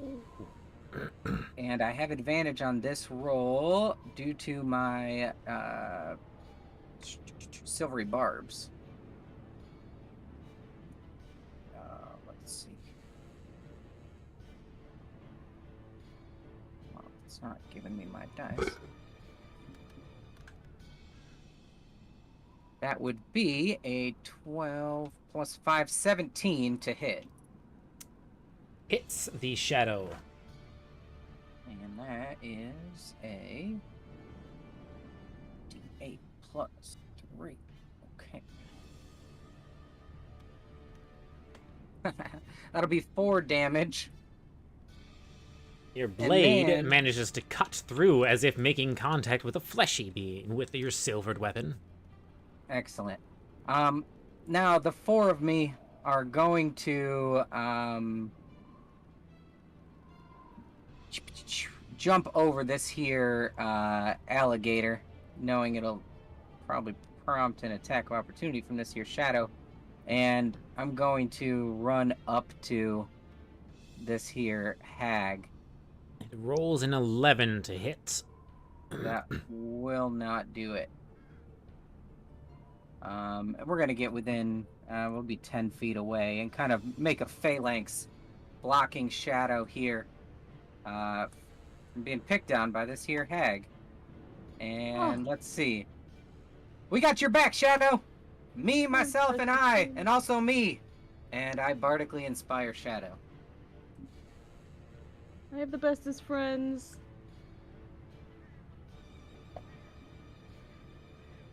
Okay. All right. You two, this one and this one. Go bite that hag. Yeah, go bite that hag. Oh, here, let me give you permission to your little gators. So that you can move them. And then you two, you go bite the armor, and you just keep fighting that specter. You got this. And then as my action, I am going to cast. Yeah, I'm just gonna do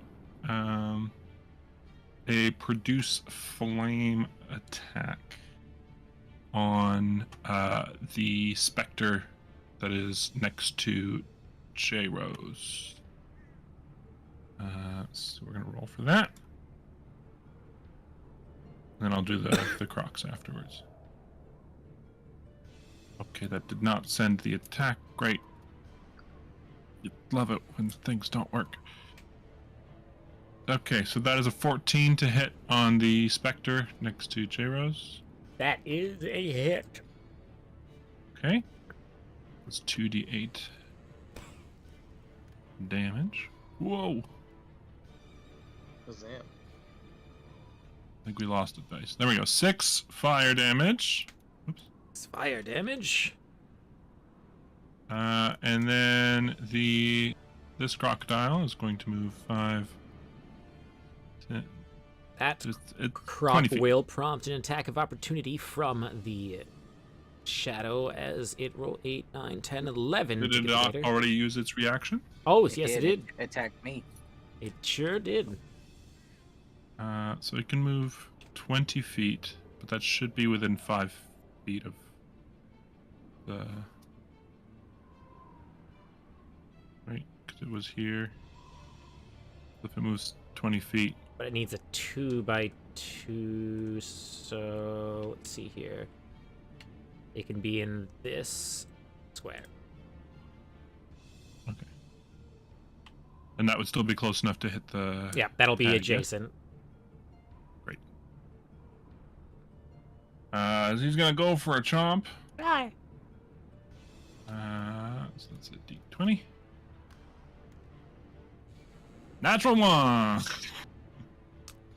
The hag boops the snoot of the croc and looks over at Bo. Your memories caused this all to happen. My memories are gonna end it. And then I'm gonna go 5. That should be another 20 to get to here. To bite the hag, yes? Die. Do. Oh, for... that's a 7. Okay, fine. It definitely this looks one's threatening. This crocodile is gonna try to bite this spectral spirit. You've got to be kidding me! The crocs, finding themselves disoriented for being summoned into a dream world and also splooshing around in water whence they thought was going to be brick, they seem to be a bit distracted. And the other one's gonna There we go! attacking the armor here for 17. For 17, that is a miss. That's with its Ooh. -2 to its armor class currently. -2 to its armor class. It is a hit. Okay, great. Thank you for the reminder. Yes, thank you as well. So that is going to be 12 damage, 12 piercing 12. damage. Piercing, non-magical And piercing. it is now restrained Ooh. as it is clamped down. Got that and gator that's grip. going to- Yeah. That's going to end my turn. Yeah. All right, just a double check. Boop, boop, boop. Julius, do you have the ability to move your character? Yeah. Oh, let me check. Hold on. Sorry, I'm looking at the spell I'm about to do. Yes, I do. Okay, good. Which is very convenient because I'm going to cast my other new 3rd level spell. Really blowing my load, proverbially. Here in the Dreamland with the specters and ghouls and fools. I'm going to. Oh, that gator's gone. Cool. I don't have to hurt the gator. I'm going to cast an AoE teleportation spell called Thunderstep. With this, it's a misty step that does damage to any of those creatures within 10 feet of me, which would be these two, armor and oh, is it bow as well? Nope. Okay, good. Yeah, so these two will have to make a Constitution saving throw. Constitution. As crackling blue and purple thunder emits in a circle, The and I armor teleport first. myself. Spirit. All right, the spirit failed, and the armor rolled a. What was that? 13 plus 2, 15. Oh, that does 16, not sorry. count. Oh, that meets. What my kind of save was that? Constitution, right? Constitution, yes. Copy. Okay, so yes, the 16 for the Dread Warrior and like 4 for the Shadow. Okay. The Shadow fails, the Dread Warrior succeeds. I will teleport over up on this thing, because I can. It's a point I can see within 90 feet, and I will tell you the damage. So, for the full damage for the Spectre, it will be 3d10. So that's a 10, nice. A 6, and a 6. So, that is 22 to the Spectre, 2. and 11 to the armor. The Spectre is down. Excellent. The armor is crumbling and beginning to rust, but is still floating, albeit in a erratic motion. Excellent. And that will conclude my turn. Big Shadow. Oh. All right. Well. It's a very eventful battle, I will say that. Yeah.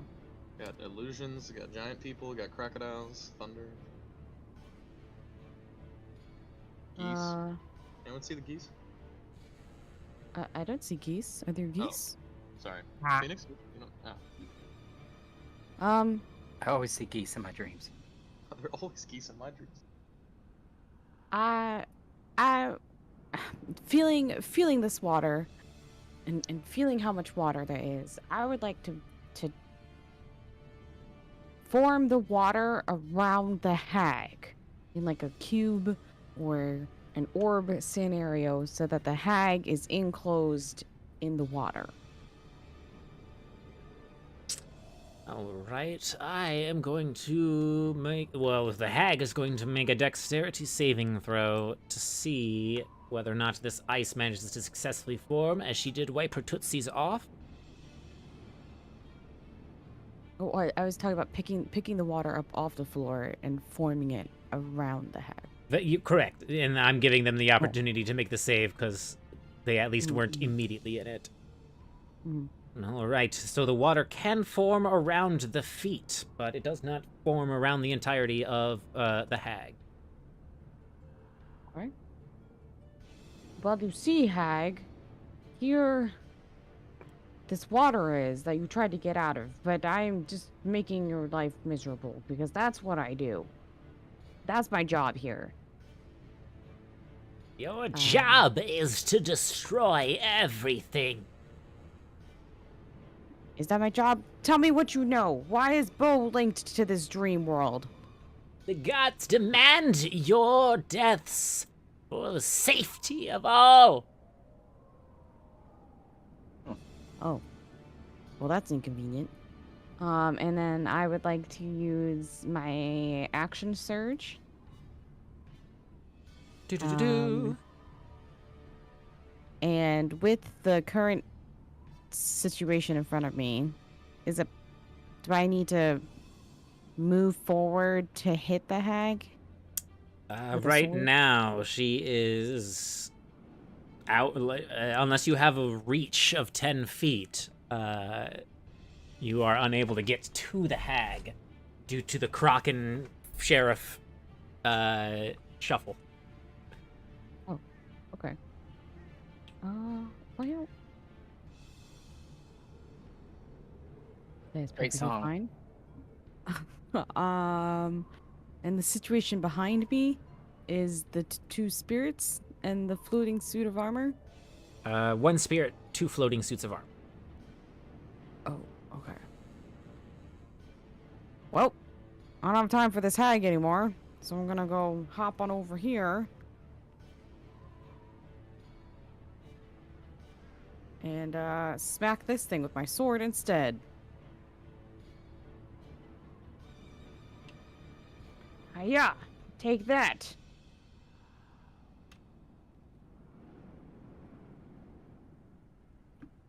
With a hitting of 10.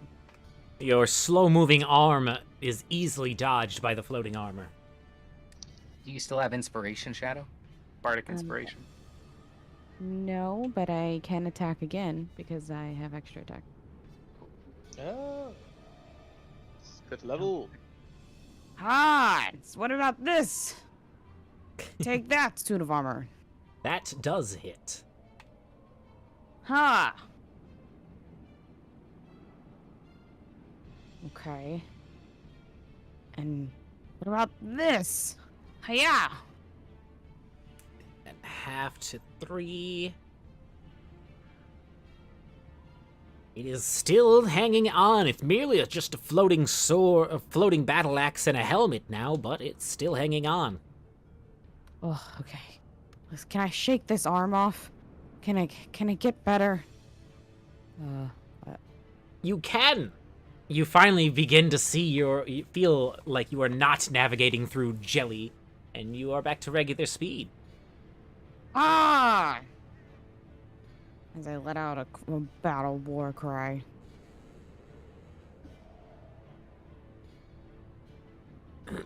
Looking down angrily at the glass sphere that is wrapped around her legs, she smiles and outstretches her hands. We're in my domain. I don't have to go anywhere. And another barrage of magic missiles shoot out. She will have to, even though it will hit, if the creature attempts to cast a spell with the casting time of 1 action, she'll have to roll a d20. If she rolls an 11 or higher, the spell won't take effect until her next turn, and then it will take up her action upon that time. All right, so she raises her hands and stretches them out towards Shadow slowly, the magical energy beginning to form, but it seems to be taking a minute. Then the battle axe demon number 1 attacking Shadow. The 15 is one of them. Yes. Yes, okay, well then that one is going to do 9 slashing damage to Shadow. Why? Speaking of shadows, this shadow will attack its gator opponent, rolling a 15 to hit gator skin. That hits. Okay. Then that shadow does +2, so 9 necrotic damage Oh, it is at disadvantage though, because it's restrained. Did you do that? Oh no, different target.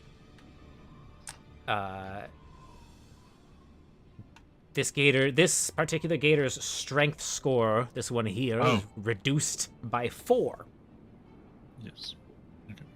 Now the restrained spectral spirit will grab its battle axe with 2 hands and multi-attack. First attack with disadvantage. Next attack with disadvantage. That armor can only take 1 attack.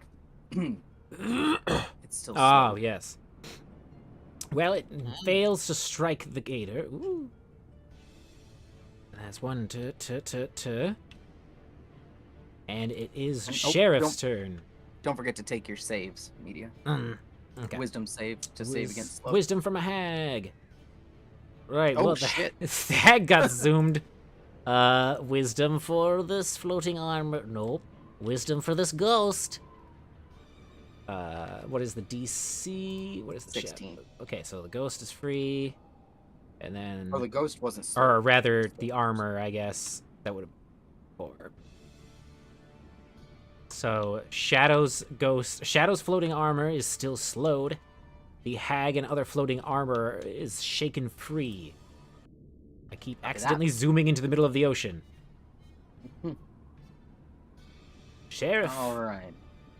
Oh, sent by the gods, you say. Man, you'd think that somebody like the gods, if they wanted to stop us, would send somebody, I don't know, fucking adequate. This is a joke. And I'm gonna stab this hag with the silvered rapier. Stab that hag.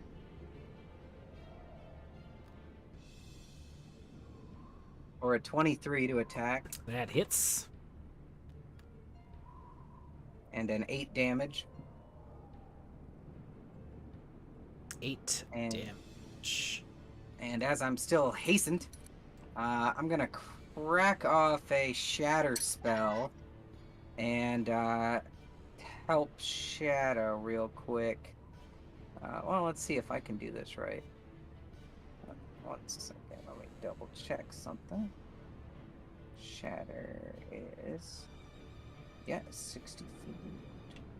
Boom, boom, boom, boom. Let me see.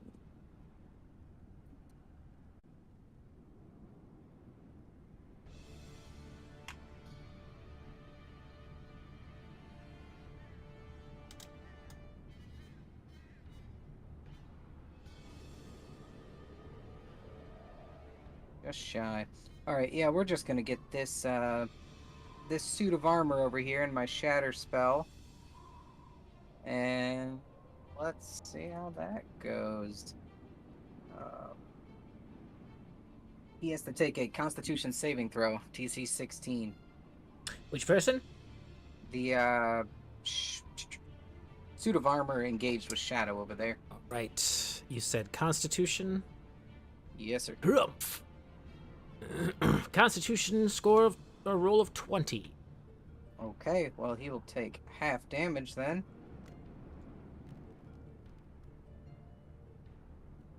Which will be 11, so what, 5 damage, I believe. The suit of armor shatters in small metallic fragments. Pepper Shadow, but do not harm them, as the armor falls to the ground unmoving. Oh, yes. And he actually, pardon me, would have had disadvantage on that being made of metal. But it does not matter. He is dust. Alright. The way is clear, Shadow. Give him hell! And I play another couple notes on my trumpet to bardically inspire you yet again.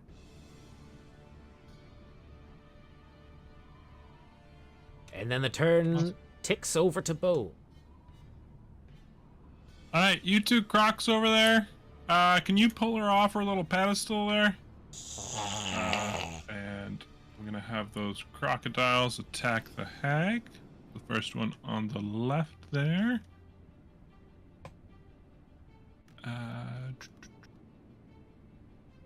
That's a 19 to hit. A 19 does hit. Okay, so she takes 6 points of piercing damage, and she is now grappled and restrained. And I'm gonna have this crocodile move half its movement. We're just gonna measure out. How much damage was that?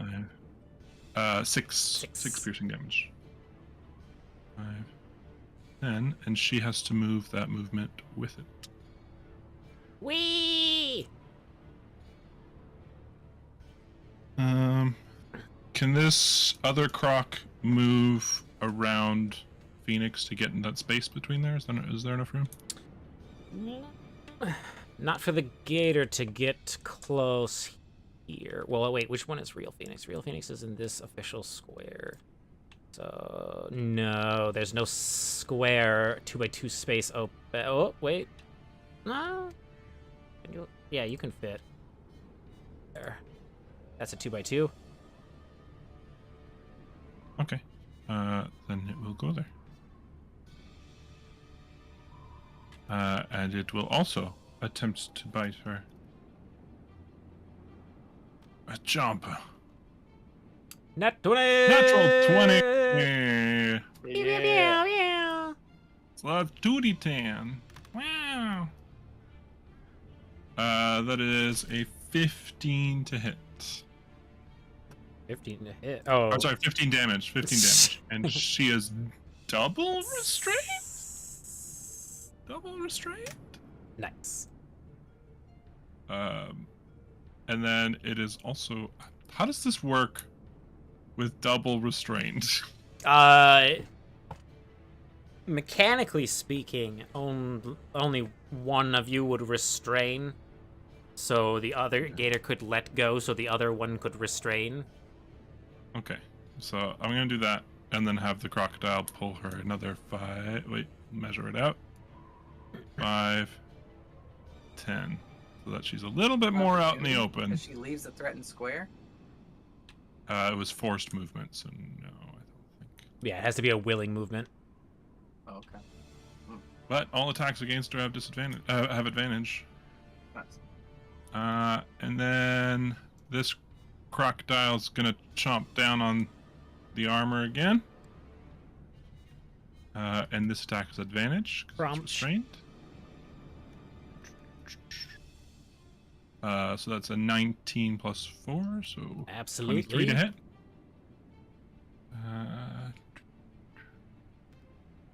Dealing 10 points of piercing damage.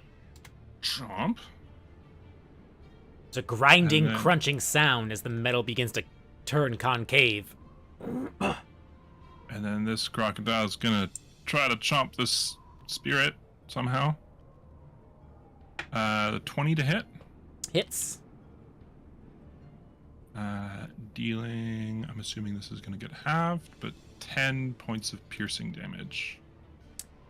The gator is struggling to find a solid hold on this creature, but does manage to do some damage. Does it get restrained? Condition immunities. Nope. No, it does not. Okay. It does not. All right.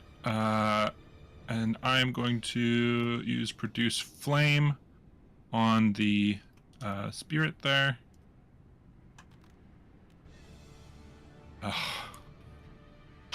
That's 9. Just throwing fireballs around. Fireballs Not all really around. doing much. But that's going to be my turn. All right. There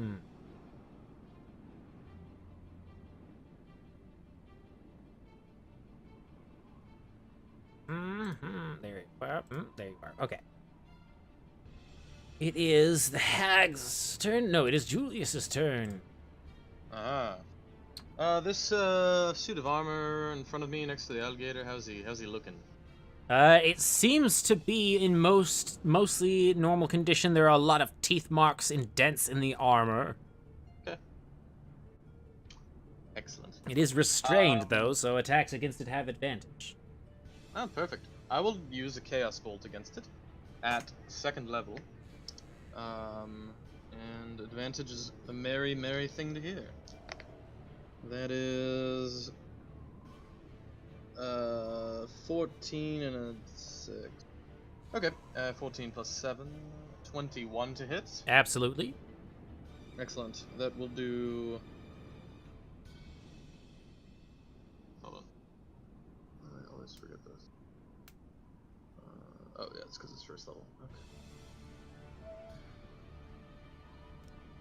Chaos Bolt.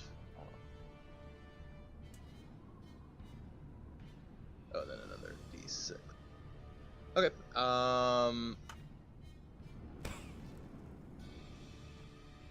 Okay. I've been doing this a little bit wrong. Okay. The let's see. 4 and a 3, and I get to choose the damage type between those two damage rolls, fire or force. I'm gonna go with force damage, 7 and then plus 8. Oh, okay, that was an 8. Okay, so 7 plus 8, 15. Oh, that was the second level spell slot. Sorry, one more. And 3. So 18 force damage to this armored hunk. The concussive power of your spell is so deafeningly strong that the armor shatters and blasts out of the gator's mouth and scatters into the water. Huzzah. Looks like the rest of this is pretty handled, so I'm just gonna kind of taunt everybody from up here.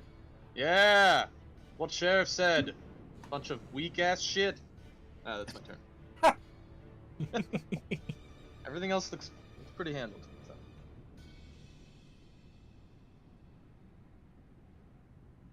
All right, so Shadow, it is your turn. Yeah, what Julia said. Can I hit the hag now? You are in range of the hag. Ha! Take this. Is that slash at it? Call yourself a hag?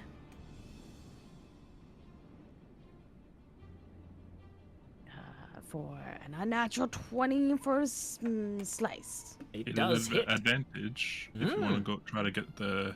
You want to try to get the natural 20. Oh, yeah. I mean, when you put it that way. 5% is 5%. Nope. All right, it was still unnatural. Still a hit. All right. Tell me who you work for. Is that plus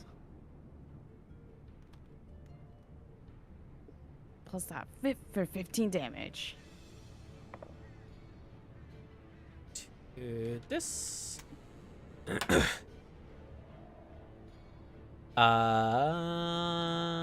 The hag reels in pain and shouts back, "I answer to no one but the gods." Okay, and so I'm gonna use my extra attack because I can. Yeah, okay, but like which ones? Be more specific. Start naming. Whoa! Oh, Natural 20. shit.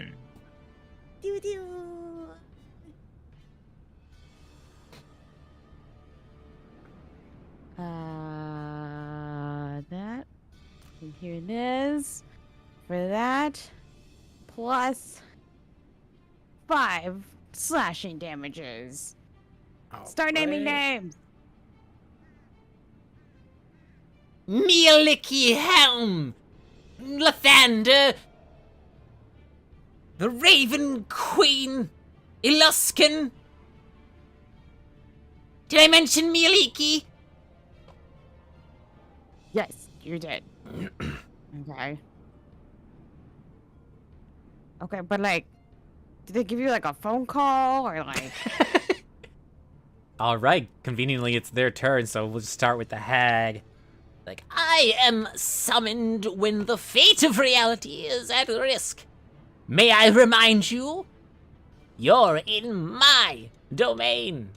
Without even trying to fight herself free of the gator's grasp, she raises her hand up into the air and a blue pulse shoots out. As more creatures join the fray, this time having much less of an undead aesthetic, these creatures are seemingly celestial in nature. And they join the fray, diving, flying straight in to combat.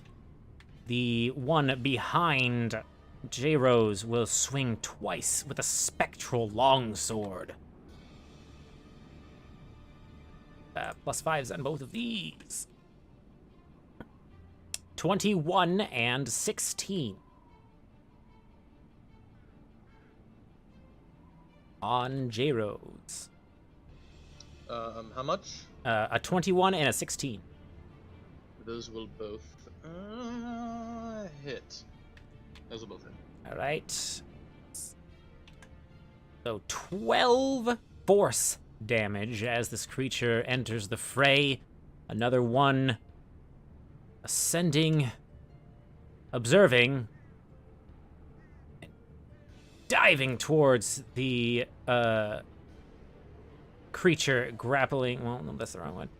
Diving towards the creature grappling the hag, making 2 ethereal longsword attacks. That is an 11 and a 12 on the gator. Both of them miss. All right. Oh, sorry, 12 hits. 12 hits. All right. So that one does 10 force damage on the gator holding the hag.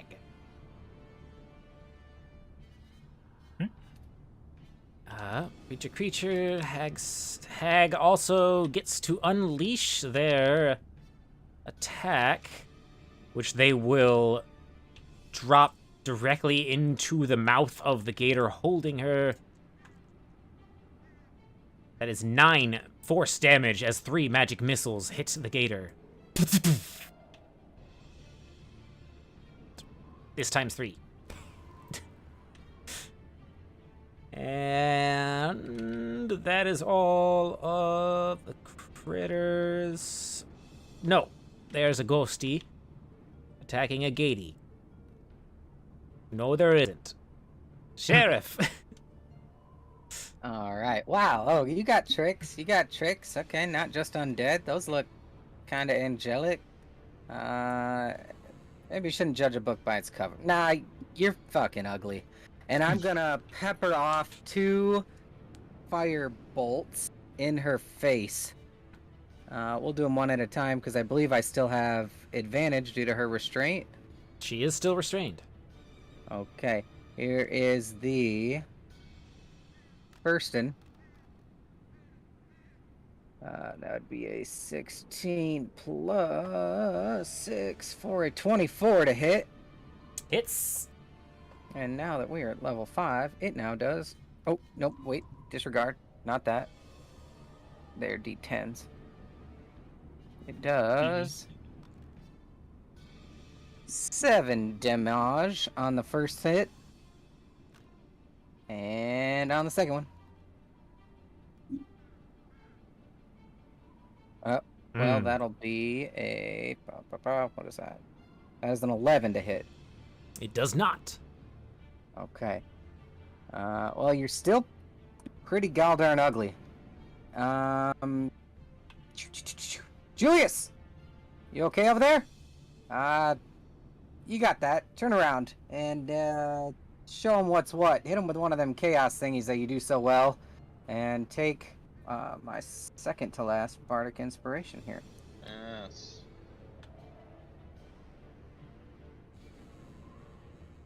And that's a me. Bow. Alright. Whoa! Slippery on this water. Alright. Benedict, you go bite this angel? And then everyone else just keep it up. Maybe Demetrius, why don't you go for the angel as well? So this one's gonna try to bite the Spectre. 19 to hit. Hits.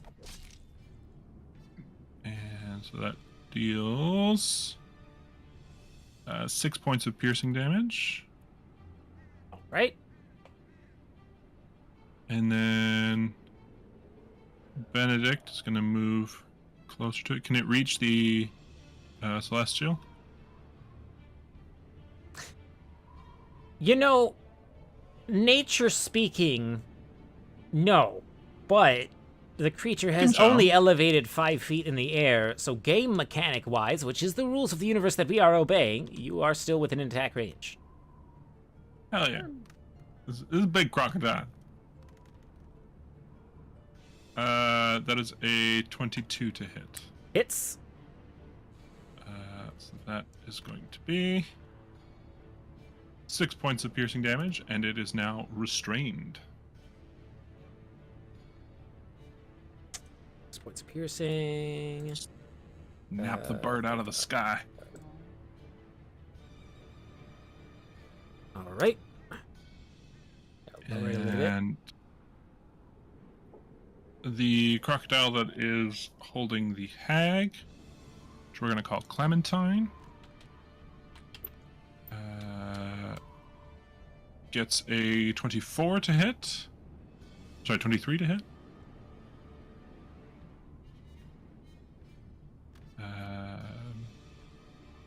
Dealing 6 points piercing damage, still restrained. And Demetrius going for the other bird. 14 to hit. Blacked out for a minute. I heard a different point of damage at some point Yes, 6 points on the hag. on the hag. I assumed that a 23 hit. Yes. 14 on the celestial. Does not hit. Didn't think so. Okay. I'm gonna continue shooting my little baby fireballs at this spectral thingus. Hopefully doing something. Nope, not any better. So it's still a 10. Still a miss. Okay, What's great. going on with the hag over All right. there? It's so I'm gonna stay right here. Jesus. Not gonna move. Pass my turn. All right. That goes to Julius. Shit. Alright. Well, There's a gator grabbing the leg of an angel behind you that seems to be restrained, but still hovering. sweet. Restrained is good. I'm just trying to picture what the hell's going on over here. This clusterfuck. Oh, Yeah, you've got two gators, a hag, an angel, and 4 phoenixes, and a giant shadow. What's not to Yeah, get? Alright, there's a lot of D&D, stuff. everybody. Yeah. Welcome to Dungeons and Dragons. Okay. Now that I understand the mechanics of Chaos Bolt a little bit better, I'm gonna fire it again. This time at first level, hopefully activating the Mote of Potential. With the advantage from Restrained. Come on, give me a nat 20. Okay, a 2 and a 19. Close. Okay, so the 19 plus 7, 26, I assume hits. Yeah, you're attacking the one behind you? Yeah, Okay. I'm just gonna turn around and Chaos Bolt this motherfucker. Okay, 2d8 plus another d8. Actually. Yeah, I'm gonna save the Bardic Inspiration for a saving throw, perhaps. I'm going to. Wish I had more d8. I have one. Okay, yes, that's fine. Okay, a 6 and a 4. Okay, those damage types are. I get to choose between them. Poison and force will do force damage again because it seems to be. Well, hold on. This is a celestial. They're definitely angelic in nature. Poison. They give me the poison? I don't see why. Yeah, we'll do poison just to mix it up. Then I get another d8. That's another 8. Okay. So 18 poison damage total. 18. All right. It does seem to be effective against the creature as it winces in pain. Oh, sorry. I am a dirty, dirty liar. It seems completely unaffected. Yeah, great. Fuck it. I'm gonna quicken, use my last 2 sorcery points and Chaos Bolt it again, this time at 2nd level. So, actually, oh no, I'm 5th level. I have 1 more sorcery point. Okay. 12 plus 7, 19 to hit. That does hit. Excellent. All right, 2d8, 7, and this 5. Okay. So now I get to choose between lightning and psychic. Oh yeah. If this thing's immune to psychic damage, we're fucked. But like, I'm gonna go with psychic damage. All right. Roll 2d8, 5 and 6. 11 plus 12, 23 psychic damage this time. 23. Fantastic. This time round, the damage is effective, and it does seem to do a lot. Excellent. That I don't want attack of opportunity right now, so that will end my turn. All right, Shadow. A celestial being stepped in between you and the hag. Ah, who do you work for? What is this? You look at the creature and see that although it does have eye sockets, it does not have a nose or a mouth. That is... Okay, well, stabbing you. Sorry, not sorry. The 19 hit the celestial being. Does. Ooh.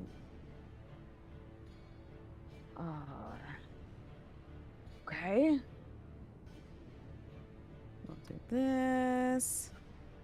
Plus this is 11 slashing damage. And I am going to stomp my right foot to activate my fire rune. Summoning fiery shackles onto the target. And I get to do some more fire damage. And then they do need to make a strength saving throw. DC 12. They fail to save. So they take 8 fire damage. And they're restrained for 1 minute. And also the shackles will continue to do fire damage at the start of the turn.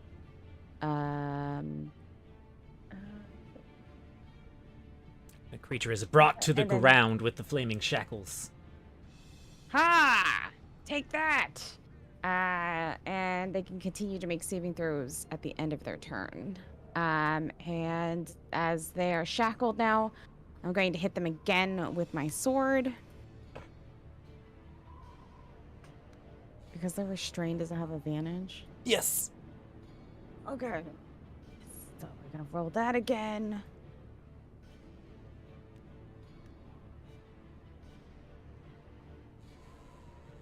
This is 16 hit them. Does not. Ah, well take that, fiery damage. Bring you to your knees. We're the gods here. All right. So starting with the ghosty over by the gator. +4 to hit. A 10 does not hit the ghosty. What is it? A contested strength check to break, grapple, or restrain? It is an action to break a grapple. All right. Yeah. So for an action, the restrained one by Julius is going to break free of the gator's grip. And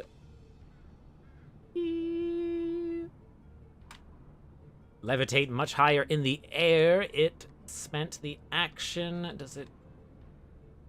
It still has to roll, though, correct? It is an action, and you have to Right. beat a strength contest. D&D status effects. I'm pretty sure. But it has an escape restraint. DC.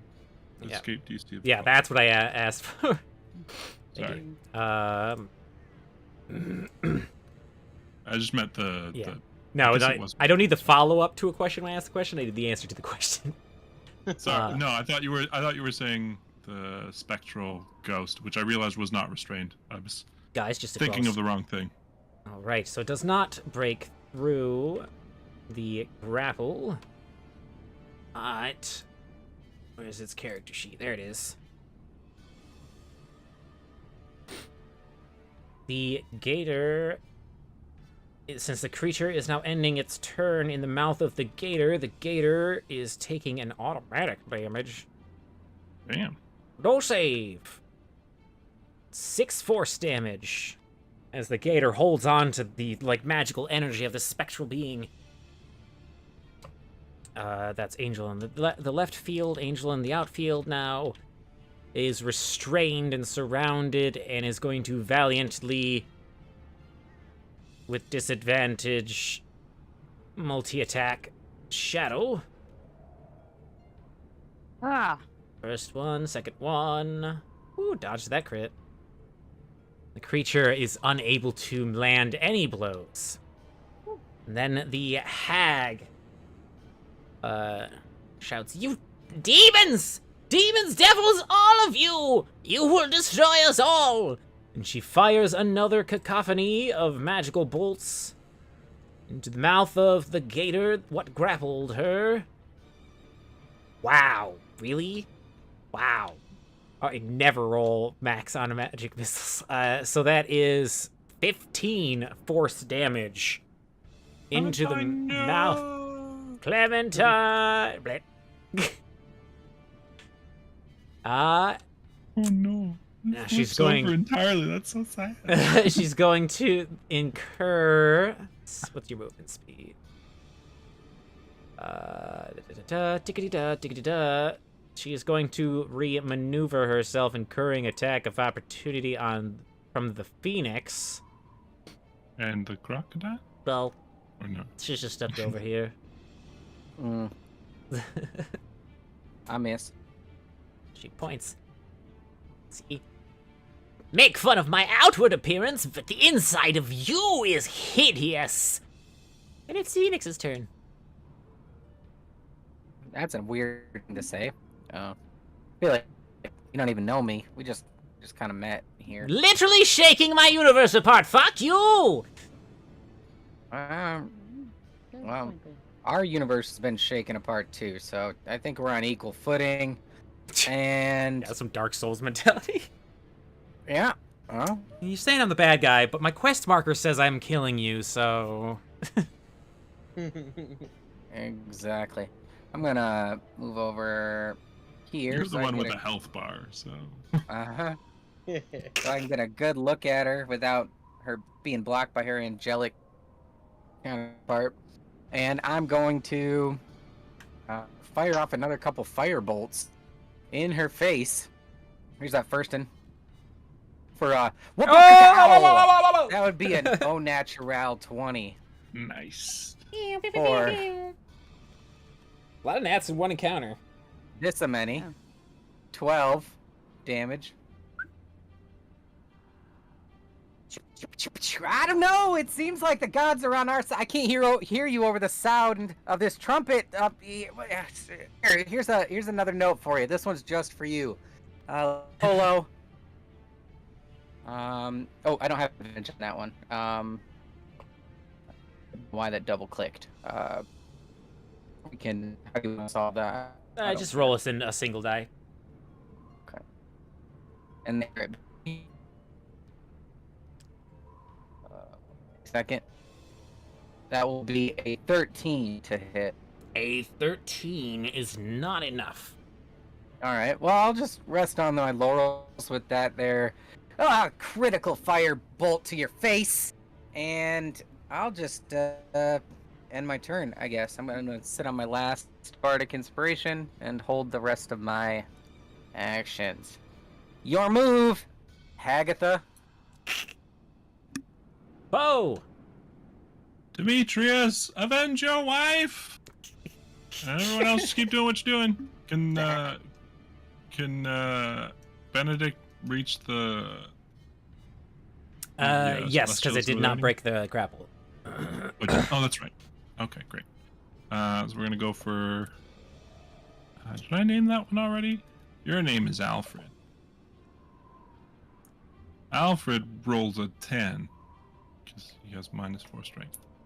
Let me just confirm something. Attack rolls against the creature. You have advantage because it is restrained. The spectral. Oh, I'm looking at the wrong rock. So nope, That's that is fine. a miss. Okay. So now for the one that Benedict is attacking. That is a 18 plus 4, so 22 to hit. Hits.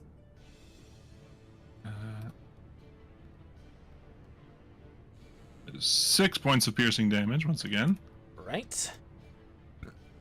And Demetrius is going to go over the hag.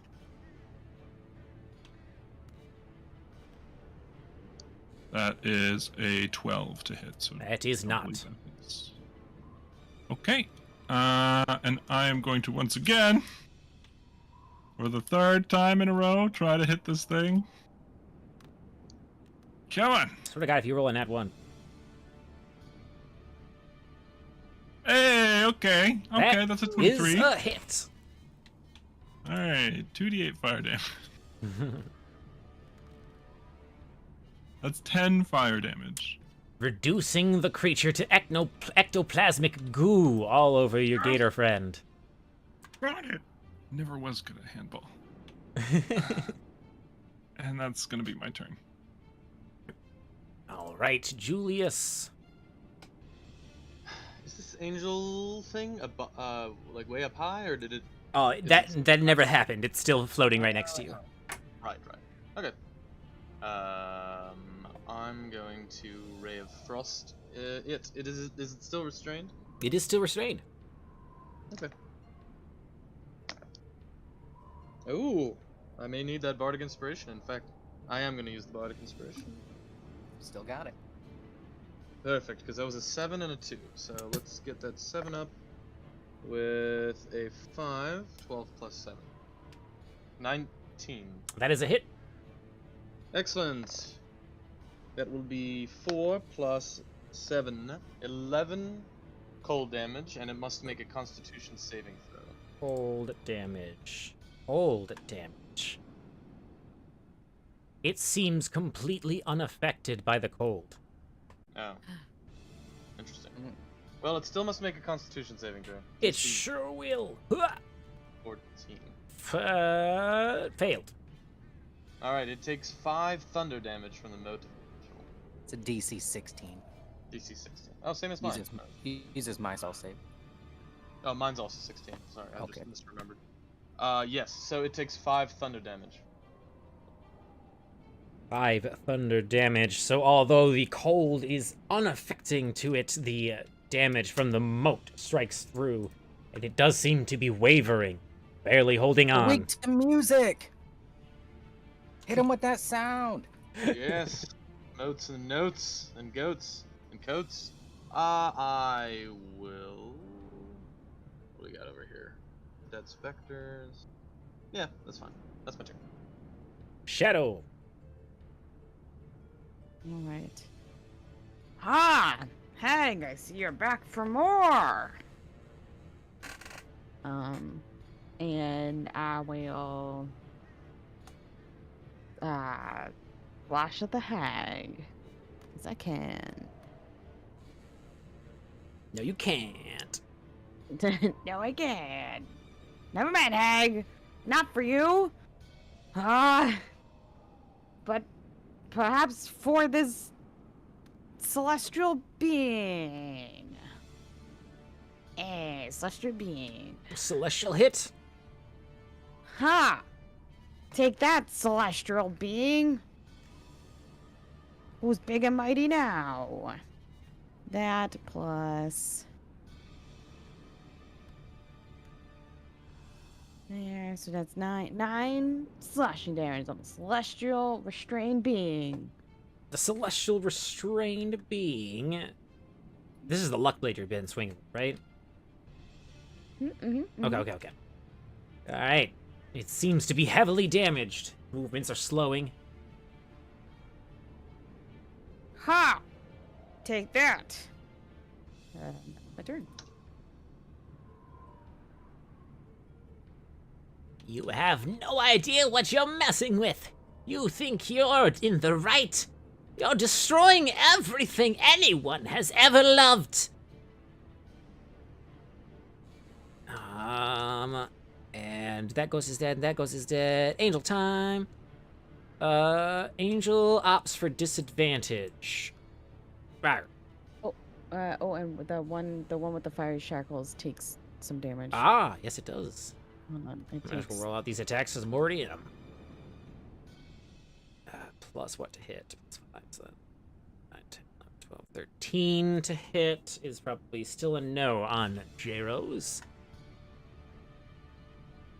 And how much fire damage does this creature take? Oh, yes, it is. 10. 10? 10. It is barely here. Alright, so that was Angel in the outfield, now Angel in the infield. It's going to valiantly. It's still shackled, so still disadvantage, but it will attempt to attack. That's an 11. And that's a 10. Alright, the Angel did its best. The Hag is going to...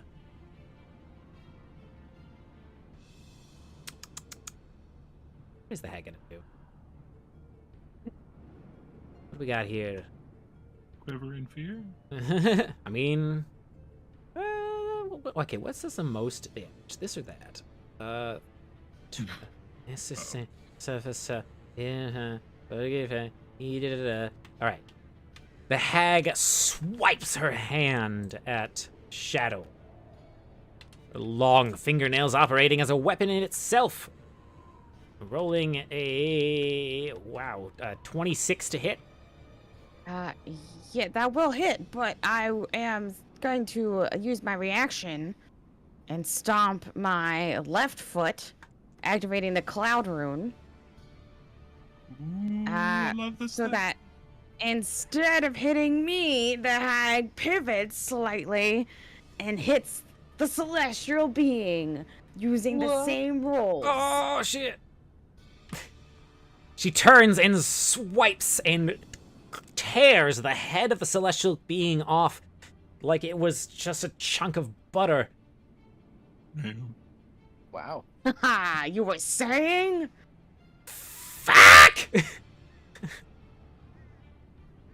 You think the gods are something? You don't even know how weak they are. Alright. Sheriff Phoenix. It is merely a single celestial and a hag left in this room. How weak the guys are? I mean, I don't understand half of what you're saying. We're ruining everything that anyone's at. What? What is going on here? I don't know. All I know is I'm gonna shut you up. Here's one of my favorite tricks, and I'm gonna clap my hands and then play a super high trumpet note and forge a lit stick of dynamite out of thin air right behind the hag with a radius of 5 feet. We're gonna bring it about shy of everybody else. Well, maybe more like this. Yeah, something like that. And have it explode before it hits this water. A haggy dexterity saving throw. Performance of creation. Alright, the hag fails to notice the bomb falling behind her. Just to verify, what did we do last time? I believe that's... Oh, God. Brain fart. D&D Dynamite. Dynamite Stick. D&D Beyond. 3d6 or 3d8, I forget. 3d6 bludgeoning damage on a failed save.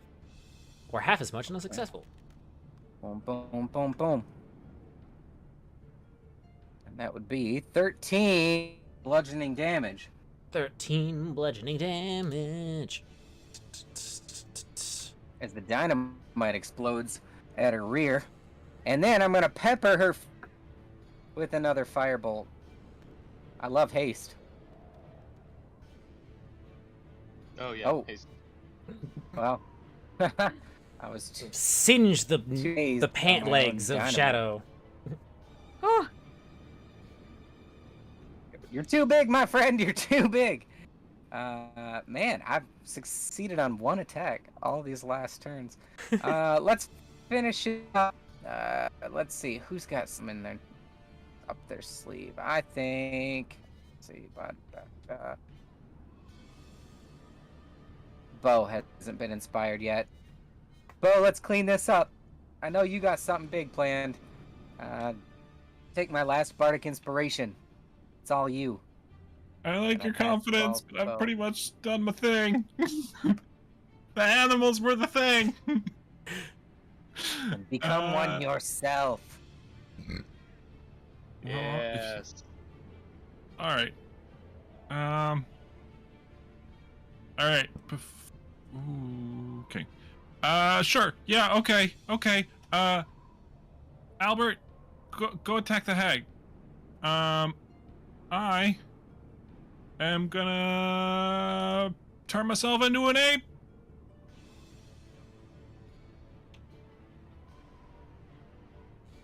Bulky. Monkey.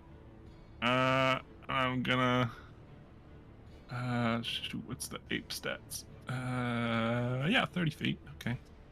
5, 10, 15, 20, 25, 30. Bulky. Yeah. I'm next to the celestial. Because I can't attack, because that was my action. But this one is gonna move 5, 10, 15, 20. Ooh. Oh. 25, 30, 35, 40. This one, Benedict, gonna chomp on the celestial. Watcha. That is going to be a 13 to hit. Failing to hit. Still restrained though. Just unable to clench your jaw hard enough.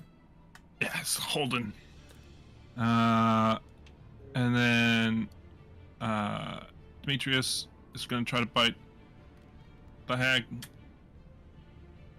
That is a 23 to hit. Yes.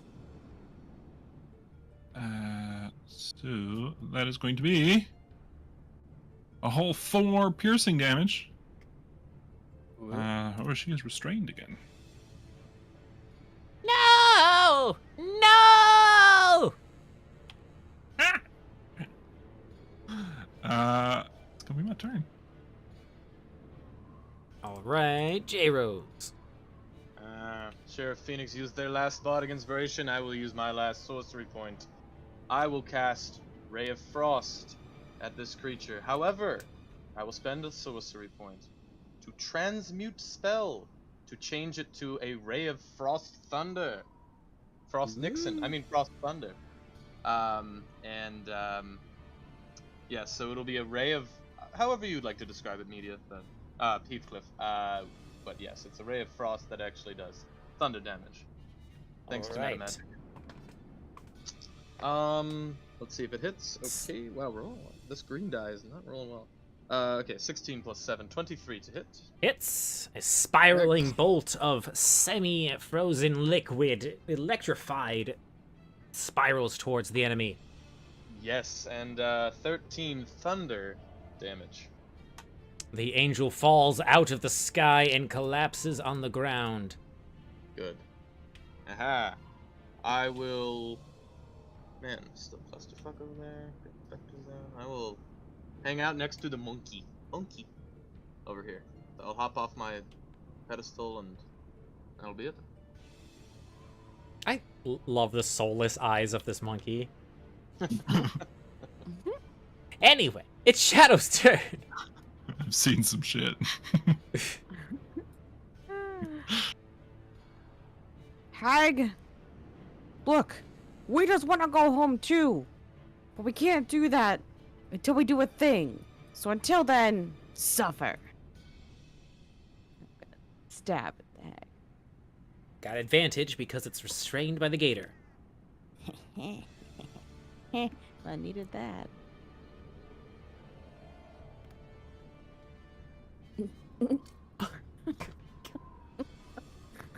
$15? You missed. Why? Okay, I really meant suffered this time. Oh my god! There we go. Suffer eventually. Why won't you die? Bye. Are you suffering yet?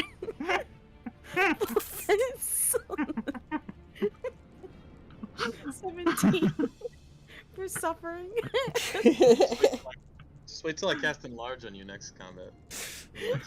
I'm fucking doing it. You swipe your blade, and a large opening is torn in the hag. Intestines and various organs spilling out into the ground. She attempts to hold it in with her long fingernails, but is failing to do so. She looks Gross. up at Shadow with a fiery anger mixed with fear. You are the harbingers of doom. You will end us all. I've been called worse. What is this thing floating up here? I mean, yeah. Seems that the battle is over. Though, Except for the. wait, is there still an enemy? Oh, okay. No. Okay, so it seems that the battle is over, but before the party can celebrate their success in dreams, there's a strange, dark rumbling. And everyone's vision fades to black.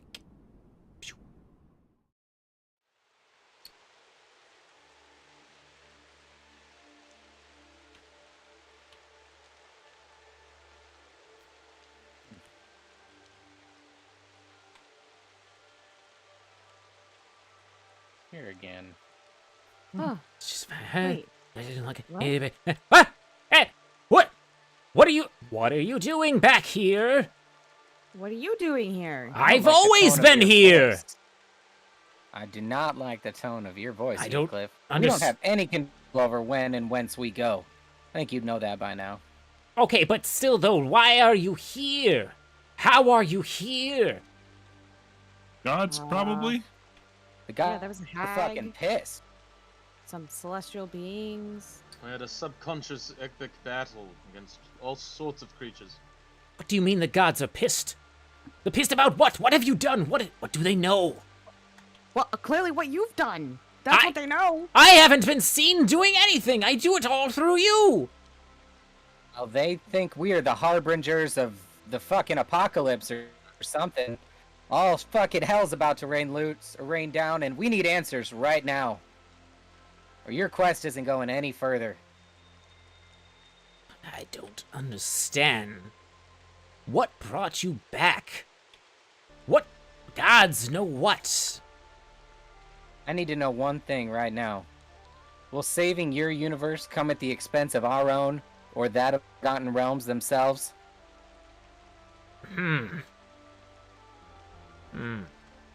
Answer straight, Heathcliff. And if you don't know, we need to know that too.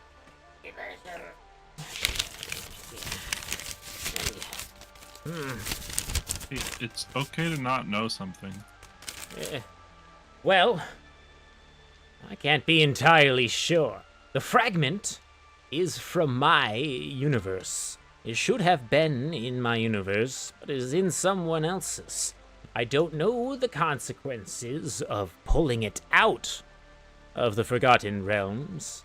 I'd like to do an insight check against you. I'm also doing that. Okay. Little meta here, but I don't know if you're gonna tell us what results of our insight check. That's and proficiency is now 3. Okay. Fuck. I'm blinded by anger right now. I can't see I'm- anything. I'm at a 19. I'm What- telling you the truth. I do not know what happens next. This is the furthest I have ever gotten. Did your realm get destroyed when that fragment left your world? Is it possible that the act of this fragment leaving a world is what tears it asunder? And us removing that fragment is in fact what will cause the destruction of the Forgotten Realms? It's possible, yes. I don't know if I can be any part of this shit anymore. There's too much unknown. There's no reward. You don't have any answers. None of this makes any sense. You want answers? Oh, What the what? fuck was that? What is that? Hello? Huh? What? Oh, What Hello? the fuck? What the fuck? where are you going?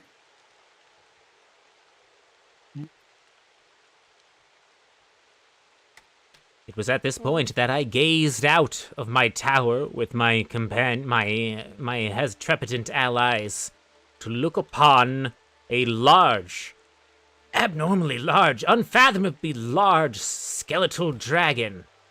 Oh, And standing next to it, a large figure, something akin to a god, but more, an over-god. But Oh. even more than that, I think I recognize this person. Ayo? Is that you? And that is where this season ends. What is an over-god? Who is Ao? And what will happen now that the gods know what I and my allies are planning here? We will find out eventually. I will find out eventually. Hopefully we will hear again from you soon. Farewell.